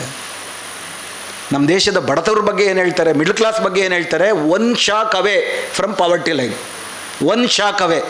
ಒಂದು ಮೆಡಿಕಲ್ ಎಕ್ಸ್ಪೆನ್ಸ್ ಬಂತಾ, ಕಲ್ಲಾಸ್. ಒಬ್ಬ ದುಡಿಯೋ ಮಗ ಸತ್ತೋದ್ನ, ಕಲಾಸ್. ಬಡತನ ರೇಖೆಗಿಂತ ಪಾತಾಳಕ್ಕೆ ಬಿದ್ದು ಹೋಗ್ತೀರಿ. ಈ ಥರ ಇದೆ ಭಾರತ. ಇದೊಂದು ಇದು ಯಾವ ಭಾರತ ಸೃಷ್ಟಿ ಮಾಡಿದ್ದು? ನವ ಉದಾರವಾದಿ ನೀತಿಗಳೇ. ನವ ಉದಾರವಾದಿ ನೀತಿ ತಂದೋರು ಯಾರು? ಇವ್ರದ್ದಿತ್ತು, BJP ಸಪೋರ್ಟ್ ಇತ್ತು, ತಂದೋರು ಯಾರು? ವಿರೋಧ ಮಾಡಿದೋರು ಯಾರು? ಇಸ್ರೇಲ್ ಬಗ್ಗೆ ಇಷ್ಟು ಮಾತಾಡ್ತೀವಿ. ಇಸ್ರೇಲ್ ಮೋದಿ ಮೋದಿ ಕಾಲದಲ್ಲಿ ಇಸ್ರೇಲ್ ಜೊತೆ ನಮ್ಮ ಸಂಬಂಧಗಳು ಜಾಸ್ತಿ ಆಗಿದ್ದಾವೆ. 52ರಲ್ಲೇ ನೆಹರು ವಿಜಯಲಕ್ಷ್ಮಿ ಪಂಡಿತನ ಯಾಕೆ ಕಳಿಸಿದ್ರು ಇಸ್ರೇಲ್ನ ಪ್ರೈಮ್ ಮಿನಿಸ್ಟರ್ ಮಾತಾಡ್ಸೋದಕ್ಕೆ? ಜಯಪ್ರಕಾಶ್ ನಾರಾಯಣ್ 1970ರಲ್ಲಿ, 1967ರಲ್ಲಾಗಲೇ ವೆಸ್ಟ್ ಬ್ಯಾಂಕ್ ಆಕ್ಯುಪೈ ಮಾಡಿದ್ದಾರೆ, ಗಾಜಾನ ಆಕ್ಯುಪೈ ಮಾಡಿದ್ದಾರೆ 67ರ ಯುದ್ಧದಲ್ಲಿ. 70ರಲ್ಲಿ ಬಾಂಬೆನಲ್ಲಿ ಜಯಪ್ರಕಾಶ್ ನಾರಾಯಣ್ ಮಾತಾಡ್ತಾರೆ, ಕಮ್ಯುನಿಸ್ಟೇತರ ಸಮಾಜವಾದಿ ದೇಶಕ್ಕೆ ಒಂದು ದೊಡ್ಡ ಉದಾಹರಣೆ ಅಂದರೆ ಇಸ್ರೇಲ್ ಅಂತ ಮಾತಾಡ್ತಾರೆ ಜಯಪ್ರಕಾಶ್ ನಾರಾಯಣ್. 92ರಲ್ಲಿ ಆ ಓಸ್ಲೋ ಕಾರ್ಡ್ ಆದ ತಕ್ಷಣ ನರಸಿಂಹರಾವ್ ಕನ್ಸಲೇಟ್ ಶುರು ಮಾಡ್ತಾರೆ. ಜ್ಯೋತಿ ಬಸು ಹೋಗ್ಬಿಟ್ಟು ವ್ಯವಹಾರ ಕುದುರಿಸ್ಕೊಂಡ್ಬರ್ತಾರೆ. ಜ್ಯೋತಿ ಬಸು ಯಾರು? ಕಮ್ಯುನಿಸ್ಟ್ರು. ಏನು ವಿಷನ್ ಇದೆ ನಮಗೆ ವಿರೋಧ ಪಕ್ಷಗಳಿಗೆ? ನವ ಉದಾರವಾದದ ಶಿಶುಗಳೇ ಆಗಿದ್ದಾರೆ ಇವರು. ಹೀಗಾಗಿ ಫ್ಯಾಸಿಸಮ್ನ ಈ ಥರ ಸಮಗ್ರವಾಗಿ ಅರ್ಥ ಮಾಡ್ಕೊಂಡು ಒಂದು ಸಮಾಜವಾದ, ಪ್ರಬುದ್ಧ ಭಾರತ, ಸಮಾಜವಾದಿ ಭಾರತ, ಇದು ನಮ್ಮ ಸೊಲ್ಯೂಷನ್. ಆ ಕಡೆಗೆ ಆಗಬೇಕು ಅಂತಂದರೆ ಇದು ಪೊಲಿಟಿಕಲ್, ಎಲೆಕ್ಟ್ರಲ್ ಆಗಿ ಶಾಸನ ಮಾಡೋದ್ರಿಂದ ಮೂಲಕ ಆಗೋದಲ್ಲ. ನಾನು ಓದ್ ಕಡೆ ಎಲ್ಲ ಹೇಳ್ತಿರ್ತೀನಿ, ನಮ್ಮ ಚಳುವಳಿ ಹೆಂಗಿರಬೇಕು, ಅಂಬೇಡ್ಕರ್ ಬರೆದ ಸಂವಿಧಾನ ಇದೆ, ಅಂಬೇಡ್ಕರ್ ಬಯಸಿದ ಸಂವಿಧಾನ ಬೇರೆ ಇದೆ. ಅಂಬೇಡ್ಕರ್ ಬಯಸಿದ್ದು ಒಂದು ಪ್ರಭುತ್ವ ಸಮಾಜವಾದ, nationalisation of the all land and national properties. ಅದು ಅವ್ರು ಬರೆದಿದ್ದು 47ರಲ್ಲಿ ಬರೆದಂಥ ಮೆಮೊರಾಂಡಮ್. ಅದು ಯಾವುದೂ ಇಲ್ಲ. ಆರ್ಟಿಕಲ್ 39C ಆರ್ಟಿಕಲ್ 39 ಏನು, article 38 article 48 directive principles of state policy, fundamental right ಅಲ್ಲ. Directive principles of state policy ಅಂದ್ರೇನು? ಧರ್ಮಂಚರ, ಸತ್ಯಂವದ, ಒಳ್ಳೆ ಕೆಲಸ ಮಾಡುವಂಥ ಉಪದೇಶ ಹೇಳೋದು, ಫಂಡಮೆಂಟಲ್ ರೈಟ್ ಅಲ್ಲ ಅದು. ಅಂಬೇಡ್ಕರ್ ಬಯಸಿದ್ದು ಫಂಡಮೆಂಟಲ್ ರೈಟ್ ಆಗಬೇಕು ಅಂತ. ಸೊ ನಮ್ಮ ಜರ್ನಿ ಅಂಬೇಡ್ಕರ್ ಬರೆದ ಸಂವಿಧಾನವನ್ನು ಉಳಿಸಿಕೊಂಡು ಅಂಬೇಡ್ಕರ್ ಬಯಸಿದ ಸಂವಿಧಾನದ ಕಡೆಗೆ ಹೋಗಬೇಕು. ಅದು ಪ್ರಭುತ್ವ ಸಮಾಜವಾದ, ಪ್ರಬುದ್ಧ ಭಾರತ. ಅದು ಇವ್ರು ನಮ್ಮ ವಿನಾಯಕ್ ಅವರು ಕೇಳಿದ ಪ್ರಶ್ನೆ ಭಾಳ ಮುಖ್ಯವಾದದ್ದು. Fascism, neo fascism. Fascism is, I want to take just 1 minute for this. It is not indirectly coming. It is becoming very apparent and, brazen. Indian fascism stands upon the strength of global fascism. ರಷ್ಯಾದಲ್ಲಿ fascism ಇದೆ, ಅಮೆರಿಕದಲ್ಲಿ fascism ಇದೆ, ದೊಡ್ಡದಾಗಿ ಬರ್ತಾ ಇದೆ. ಆಮೇಲೆ ಅಲ್ಲಿ ತುಳಸಿ ಗಬಾರ್ಡ್ ಇವರೆಲ್ಲರೂ ಸೀಕ್ರೆಟ್ ಆರ್ಯನ್ ಸೊಸೈಟಿ ಮೆಂಬರ್ಸ್. ಈ ಸೀಕ್ರೆಟ್ ಆರ್ಯನ್ ಸೊಸೈಟಿ ಒಬ್ಬ ಇಂಟೆಲೆಕ್ಚುಯಲ್ ಥಿಂಕ್ ಟ್ಯಾಂಕ್, ಅದರ ಹೆಸರು ಯಾರ್ಟಿನ್ ಅಲ್ಲ ಸರ್, ಕಾರ್ಟಿಸ್ ಯಾರ್ಟಿನ್ ಅಂತ ಏನೋ ಇದೆ ಅವ್ರ ಹೆಸರು. ಆತ ಕೆಲವು ಸಜೆಷನ್ಗಳನ್ನ ಕೊಟ್ಟಿದ್ದಾನೆ ಅಮೆರಿಕನ್ ಪ್ರೆಸಿಡೆಂಟ್ಗೆ. ಆ ಸಜೆಷನ್ಗಳನ್ನೆಲ್ಲ ಅವರು ಇಂಪ್ಲಿಮೆಂಟ್ ಮಾಡ್ತಾ ಇದ್ದಾರೆ. ಯಾವುದನ್ನು ಮಾಡಿದ್ದಾರೆ, ಯಾವ್ದು ಬಾಕಿ ಇಟ್ಟಿದ್ದಾರೆ ಅಂತ ಹೇಳ್ತೀನಿ ನಿಮಗೆ. ಕೆಲವು ಮಾತ್ರ ತುಂಬ ಕೊಟ್ಟಿದ್ದಾರೆ ಅವರು. ಅವ್ರ ಬುಕ್ ಬಂದಿದೆ ಈಗ. ಒಂದು ಟು ಅಬಲಿಷ್ DEI. ಅಮೆರಿಕದಲ್ಲಿ ಏನಿದೆ ಇಥೋಸ್, ಡೈವರ್ಸಿಟಿ, ಈಕ್ವಾಲಿಟಿ, ಇನ್ಕ್ಲೂಸಿವಿಟಿ, ಅದನ್ನು ತೆಗೀರಿ ಅಂತ ಹೇಳಿದ್ರು. ಹಾರ್ವರ್ಡ್ ಯೂನಿವರ್ಸಿಟಿ ಇದೆಯಲ್ಲ, the pro democracy pro DI diversity institution, ಅದನ್ನೆಲ್ಲ ಕ್ಲೋಸ್ ಮಾಡಿ ಅಂತ ಹೇಳಿದ್ರು. ಮತ್ತು ಟ್ಯಾರಿಫ್ ವಾರ್ ಮಾಡಿ ಅಂತ ರೆಕಮೆಂಡ್ ಮಾಡಿದ್ರು. ಅದೆಲ್ಲ ಇಂಪ್ಲಿಮೆಂಟ್ ಮಾಡಿದ್ದಾರೆ. ಕೆಲವು ಇಂಪ್ಲಿಮೆಂಟ್ ಮಾಡದೆ ಬಾಕಿ ಉಳಿಸ್ಕೊಂಡಿದ್ದಾರೆ. ಬಟ್ ಮಾಡಲ್ಲ ಅಂತಲ್ಲ, ಮಾಡ್ತಾರೆ, ಅವ್ರಿಗೆ ಇನ್ನೂ ಹೆಚ್ಚಿನ ಪವರ್ ಸಿಕ್ತಾಗ. ಅದರಲ್ಲಿ ತುಂಬ ಇವೆ. ಅದರಲ್ಲಿ ಒಂದು ಹೇಳ್ತೀನಿ ನಾನು. ಅದೇನಪ್ಪ ಅಂತಂದರೆ, people who are below 120 IQ around the globe, beginning in the America and Latin America, then it will go to Africa and Asian countries. ಏನಪ್ಪ ಅಂದರೆ genocide programme. People below 120 IQ should be pulped and made into biodiesel. ಅದಲ್ಲ, the Hitler in concentration camp becomes very pale in front of this proposal and it's going to happen if you do not get alerted. Please professor Singh ಅವರು ಒಂದು ಮಾತಾಡ್ತಾರೆ. ತುಂಬ enlightenment ಆಯಿತು. ಒಂದು ತಮ್ಮ session basis ಮೇಲೆ ಒಂದು ಇದು ನನಗೆ ಅನಿಸ್ತಿದೆ. ಸರ್ಟನ್ಲಿ ಕ್ಯಾಸ್ಟ್ ಮೊನೊಪೊಲಿಯ, ಕಾರ್ಪೊರೇಟ್ ಮೊನೊಪೊಲಿಯ ಗೊತ್ತಿಲ್ಲ, ಮೀಡಿಯಾ ಅಂತೂ ಕಂಪ್ಲೀಟ್ ಅಧಪತನಕ್ಕೆ ಇದೆ ಈಗ ಅನಿಸ್ತದೆ. ಮೊರಾಲಿಟಿ ಅಂತ ಇಲ್ಲ.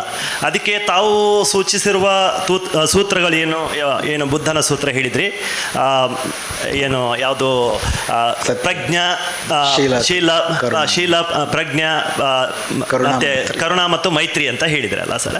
ಸರಿ, ಬುದ್ಧ ಸಮಾಜ ನಿರ್ಮಿಸಲಿಕ್ಕೆ ಹೊರಡ್ತಕ್ಕಂಥ ಬುದ್ಧನ ಒಂದು ಅಸ್ತಿತ್ವನೇ ಇಲ್ಲಿ ಒಪ್ಪಿಕೊಳ್ಳದೇನೆ ಇಲ್ಲಿ ಅವಸಾನ ಆಗಿರ್ತಕ್ಕಂಥ ಒಂದು ಬುದ್ಧಿಸಮ್ ಇಲ್ಲಿ ನೆಲೆ ಕಾಣಲಿಲ್ಲ, ಬೇರೆ ಕಡೆ ಪ್ರಸಾರ ಆಗೋಯ್ತು. ಅಂಥದ್ರಲ್ಲಿ ಬುದ್ಧನ ತತ್ವಗಳನ್ನು ಇಟ್ಟುಕೊಂಡು ನಾವು ಮತ್ತೆ ಮೀಡಿಯಾನ ರಿವೈವ್ ಮಾಡಲಿಕ್ಕೆ ಆಗ್ತದೆಯಾ ಅಂತ ಅನ್ನೋದು ಒಂದು ಇದು ಚಾಲೆಂಜಿಂಗ್ ಟಾಸ್ಕ್ ಅಂತ ಅನ್ಸೋದಿಲ್ವಾ ಅಂತ ಒಂದು ಅರ್ಥ ಮಾಡ್ಕೊಳ್ಬೇಕಷ್ಟೇ. ಬುದ್ಧನ ನೀವು ರಿವೈವ್ ಮಾಡೋಕ್ಕಾಗಲ್ಲ. ಬುದ್ಧ ಒಂದು ಆದಿವಾಸಿ ಸಮಾಜದ ಒಂದು ಉತ್ಪನ್ನ. ಅವ್ರಿಗೆ ಕ್ಯಾಪಿಟಲಿಸಮ್ ಪ್ರಶ್ನೆಗಳೆಲ್ಲ ಏನಿರಲಿಲ್ಲ. ಸಾರಾಂಶದಲ್ಲಿ ಒಂದು ಮನುಷ್ಯ ಸಮಾಜ ಸಹಜೀವಿಯಾಗಿ ಹೇಗೆ ಬದುಕ್ಬೋದು ಅಂದರೆ ಈ ಮೌಲ್ಯಗಳಿರಬೇಕು. ಇವತ್ತಿನ ಕಾಲಘಟ್ಟದಲ್ಲಿ ಆ ಮೌಲ್ಯಗಳನ್ನು ಹೆಂಗೆ ರಿಸರೆಕ್ಟ್ ಮಾಡುವುದಕ್ಕೆ ಸಾಧ್ಯ? ಯಾಕಂದರೆ ಮನುಷ್ಯ ಸಮಾಜದ ಬಗ್ಗೆ ಇದೇ ಪ್ರಶ್ನೆಯನ್ನು ಕೇಳ್ತಾರೆ. ಮನುಷ್ಯ ಸಮಾಜ ನಿಜಕ್ಕೂ ಕೂಡ ಉಳ್ಕೊಳ್ಳುತ್ತಾ ಅನ್ನೋ ಪ್ರಶ್ನೆಗೆ ಬಂದರೆ ಒಬ್ಬ ದೊಡ್ಡ ತತ್ವಜ್ಞಾನಿ ಅದಕ್ಕೆ ಕೇಳ್ತಾನೆ, ಏನೆಲ್ಲ ಎದುರಿಸಿದೆ ಮನುಷ್ಯ ಸಮಾಜ? ಇಡೀ ನಮ್ಮ 15,000 ವರ್ಷದ ಇತಿಹಾಸ ನೋಡಿದ್ರೆ ಅವೆಲ್ಲವನ್ನೂ ದಾಟ್ಕೊಂಡು ಬಂದು ಅಲ್ಲಿ ದುಷ್ಟರಿದ್ದಾರೆ, ದುಷ್ಟಶಕ್ತಿಗಳಿದ್ದಾವೆ, ಸೋತಿದೆ ಶಿಷ್ಟಶಕ್ತಿಗಳು, ಮತ್ತೆ ಬೇರೆ ರೂಪದಲ್ಲಿ ಗೆದ್ದಿದೆ. ಅಂದರೆ ಆ ರಿಸೈಲೆನ್ಸ್ ಏನಿದೆ ಅದು ಒಂದು ಹೋಪ್. ಮತ್ತು ಬಡವರು ಬದುಕಬೇಕು ಅಂತಿರೋದು ಸಂಕಟದಲ್ಲೂ ಕೂಡ ಸಂಬಂಧಗಳನ್ನು ಏರ್ಪಡಿಸ್ಕೊಳ್ಳುವಂಥದ್ದೇನಿದೆ ಅದು ನಾವು ಸ್ಲಮ್ಮಲ್ಲಿ ಬದುಕಿದ್ರೆ ತುತ್ತನ್ನ ಇರೋದಿಲ್ಲ, ಅರ್ಧ ಹಂಚ್ಕೊಂಡು ತಿಂತಾರೆ. ಅದು ನಾನು ಆ್ಯಕ್ಟಿವಿಸ್ಟಾಗಿ ನಾನು ಕಂಡುಕೊಂಡಿರುವಂಥದ್ದು. ನೀವು ಗೇಟೆಡ್ ಸೊಸೈಟಿಗೆ ಹೋದರೆ ಒಂದು ಲೋಟ ನೀರು ಕೊಡಲ್ಲ, ಅದು ಬೇರೆ ಪ್ರಶ್ನೆ. ಅದು ಈ ಬದುಕಿನ ಸಂಕಟಗಳು ಭ್ರಾತೃತ್ವವನ್ನು ಹುಟ್ಟಾಕುವ ರೀತಿಯಲ್ಲಿ ಅದು ಕೇವಲ ತನ್ನಂತೆ ತಾನೇ ಬರೋದಿಲ್ಲ. ಅದಕ್ಕೊಂದು ಆ್ಯಕ್ಟಿವಿಸ್ಟ್ ಏಜೆನ್ಸಿ ಬೇಕು, ಅದನ್ನು ಮಾಡಬೇಕು. ಅದು ಇವತ್ತಿನ ಕಾಲದ ಜ್ಞಾನಶೀಲಕರಣ ಆಗಬೇಕು. ಆ ಸಾರದಲ್ಲಿ ಎಲ್ಲ ಕಾಲದಲ್ಲೂ ಅದಾಗಿರುವುದು ಈ ರೀತಿಯ ಒಂದು ಆ್ಯಕ್ಟಿವಿಸಮ್ ಎಂದರೆ ಬುದ್ಧನೇ ಸ್ಥಾವರ ಆದ. ನಾವು ಬುದ್ಧನ ಬಗ್ಗೆ ಮಾತಾಡೋ ಅಗತ್ಯ. ಇವತ್ತು ಶ್ರೀಲಂಕಾದ ಬುದ್ಧಿಸ್ಟ್ ಭಿಕ್ಷುಗಳಿಗೂ ಹಾಗೂ ಭಾರತದ ಬಜರಂಗ ದಳಕ್ಕೂ ಯಾವ ವ್ಯತ್ಯಾಸವೂ ಇಲ್ಲ. ಬರ್ಮಾ ದೇಶದಲ್ಲಿ ರೋಹಿಂಗ್ಯಾ ಮುಸ್ಲಿಮರನ್ನ ಬೀದಿನಲ್ಲಿ ಕೊಂದಾಗ್ತಿರೋದು ಬುದ್ಧಿಸ್ಟ್ ಭಿಕ್ಷುಕರು. ಅಥವಾ ಬಸವಣ್ಣನ ತತ್ವ ಹೇಳುವ ಲಿಂಗಾಯತರು ಮಾಡ್ತಿರೋದೇನೋ, ಸ್ಥಾವರವಾಗುವ ಯಾವುದೇ ಧರ್ಮ ಕ್ರೂರಿಯಾಗುತ್ತೆ. ಜಂಗಮತ್ವ ಇರಬೇಕು. ನಾನು ಅನ್ನೋದು ನಾವಲ್ಲಿ ಲೀನವಾದಾಗ ಅದಕ್ಕೆ ಆ್ಯಕ್ಟಿವಿಸಮ್ ಏಜೆನ್ಸಿ ಅದು ಕಟ್ಟಬೇಕಾಗಿದೆ. ಅದು ಇವತ್ತು ನಾಳೆಲಾಗಲ್ಲ. ಅದಕ್ಕೊಂದು 25 ವರ್ಷ ನಾವು ಮೂಗಕ್ಕೆ ಕವಡೆ ಕಟ್ಕೊಂಡು cycle ತುಳಿಬೇಕು. Good evening, distinguished guests and respected participants. I am Caroline Moimond from MCJ Department, second year. It's my honor to deliver the vote of thanks on this special occasion. Our heartfelt thanks to Sri Shiva Sundar sir for gracing the occasion with your presence and inspiring words. Thank you, sir. Our beloved Vice Chancellor, Professor P.L. Dharma, who left, for his constant support, encouragement, and especially for delivering insightful presidential remarks. And the Registrar of Mangalore University, Sri K. Laju Mugavera, for his variable presence and unwavering and administrative support in facilitating this event. Our respected Chairman, Professor Umesh Chandra, for your guidance and leadership. Thank you, sir. All esteemed guests who have joined us from outside our university, your presence added great value to this event. Thank you very much. All chairpersons, Parinita Govinda Raj, Professor Nagappa Gowda, Professor Somana, Professor Prasant Naik, Professor Krishna, thank you, professors. And Professor Pushpa Raj, thank you, Professor. Deans, professors, teaching and non-teaching staff, for your support and involvement in making this event a success. Thank you very much. The media personnel, especially Media San Marga TV, for covering and sharing this memorable occasion with a wider audience. Thank you very much. Our engineering staff for their behind-the-scene effort and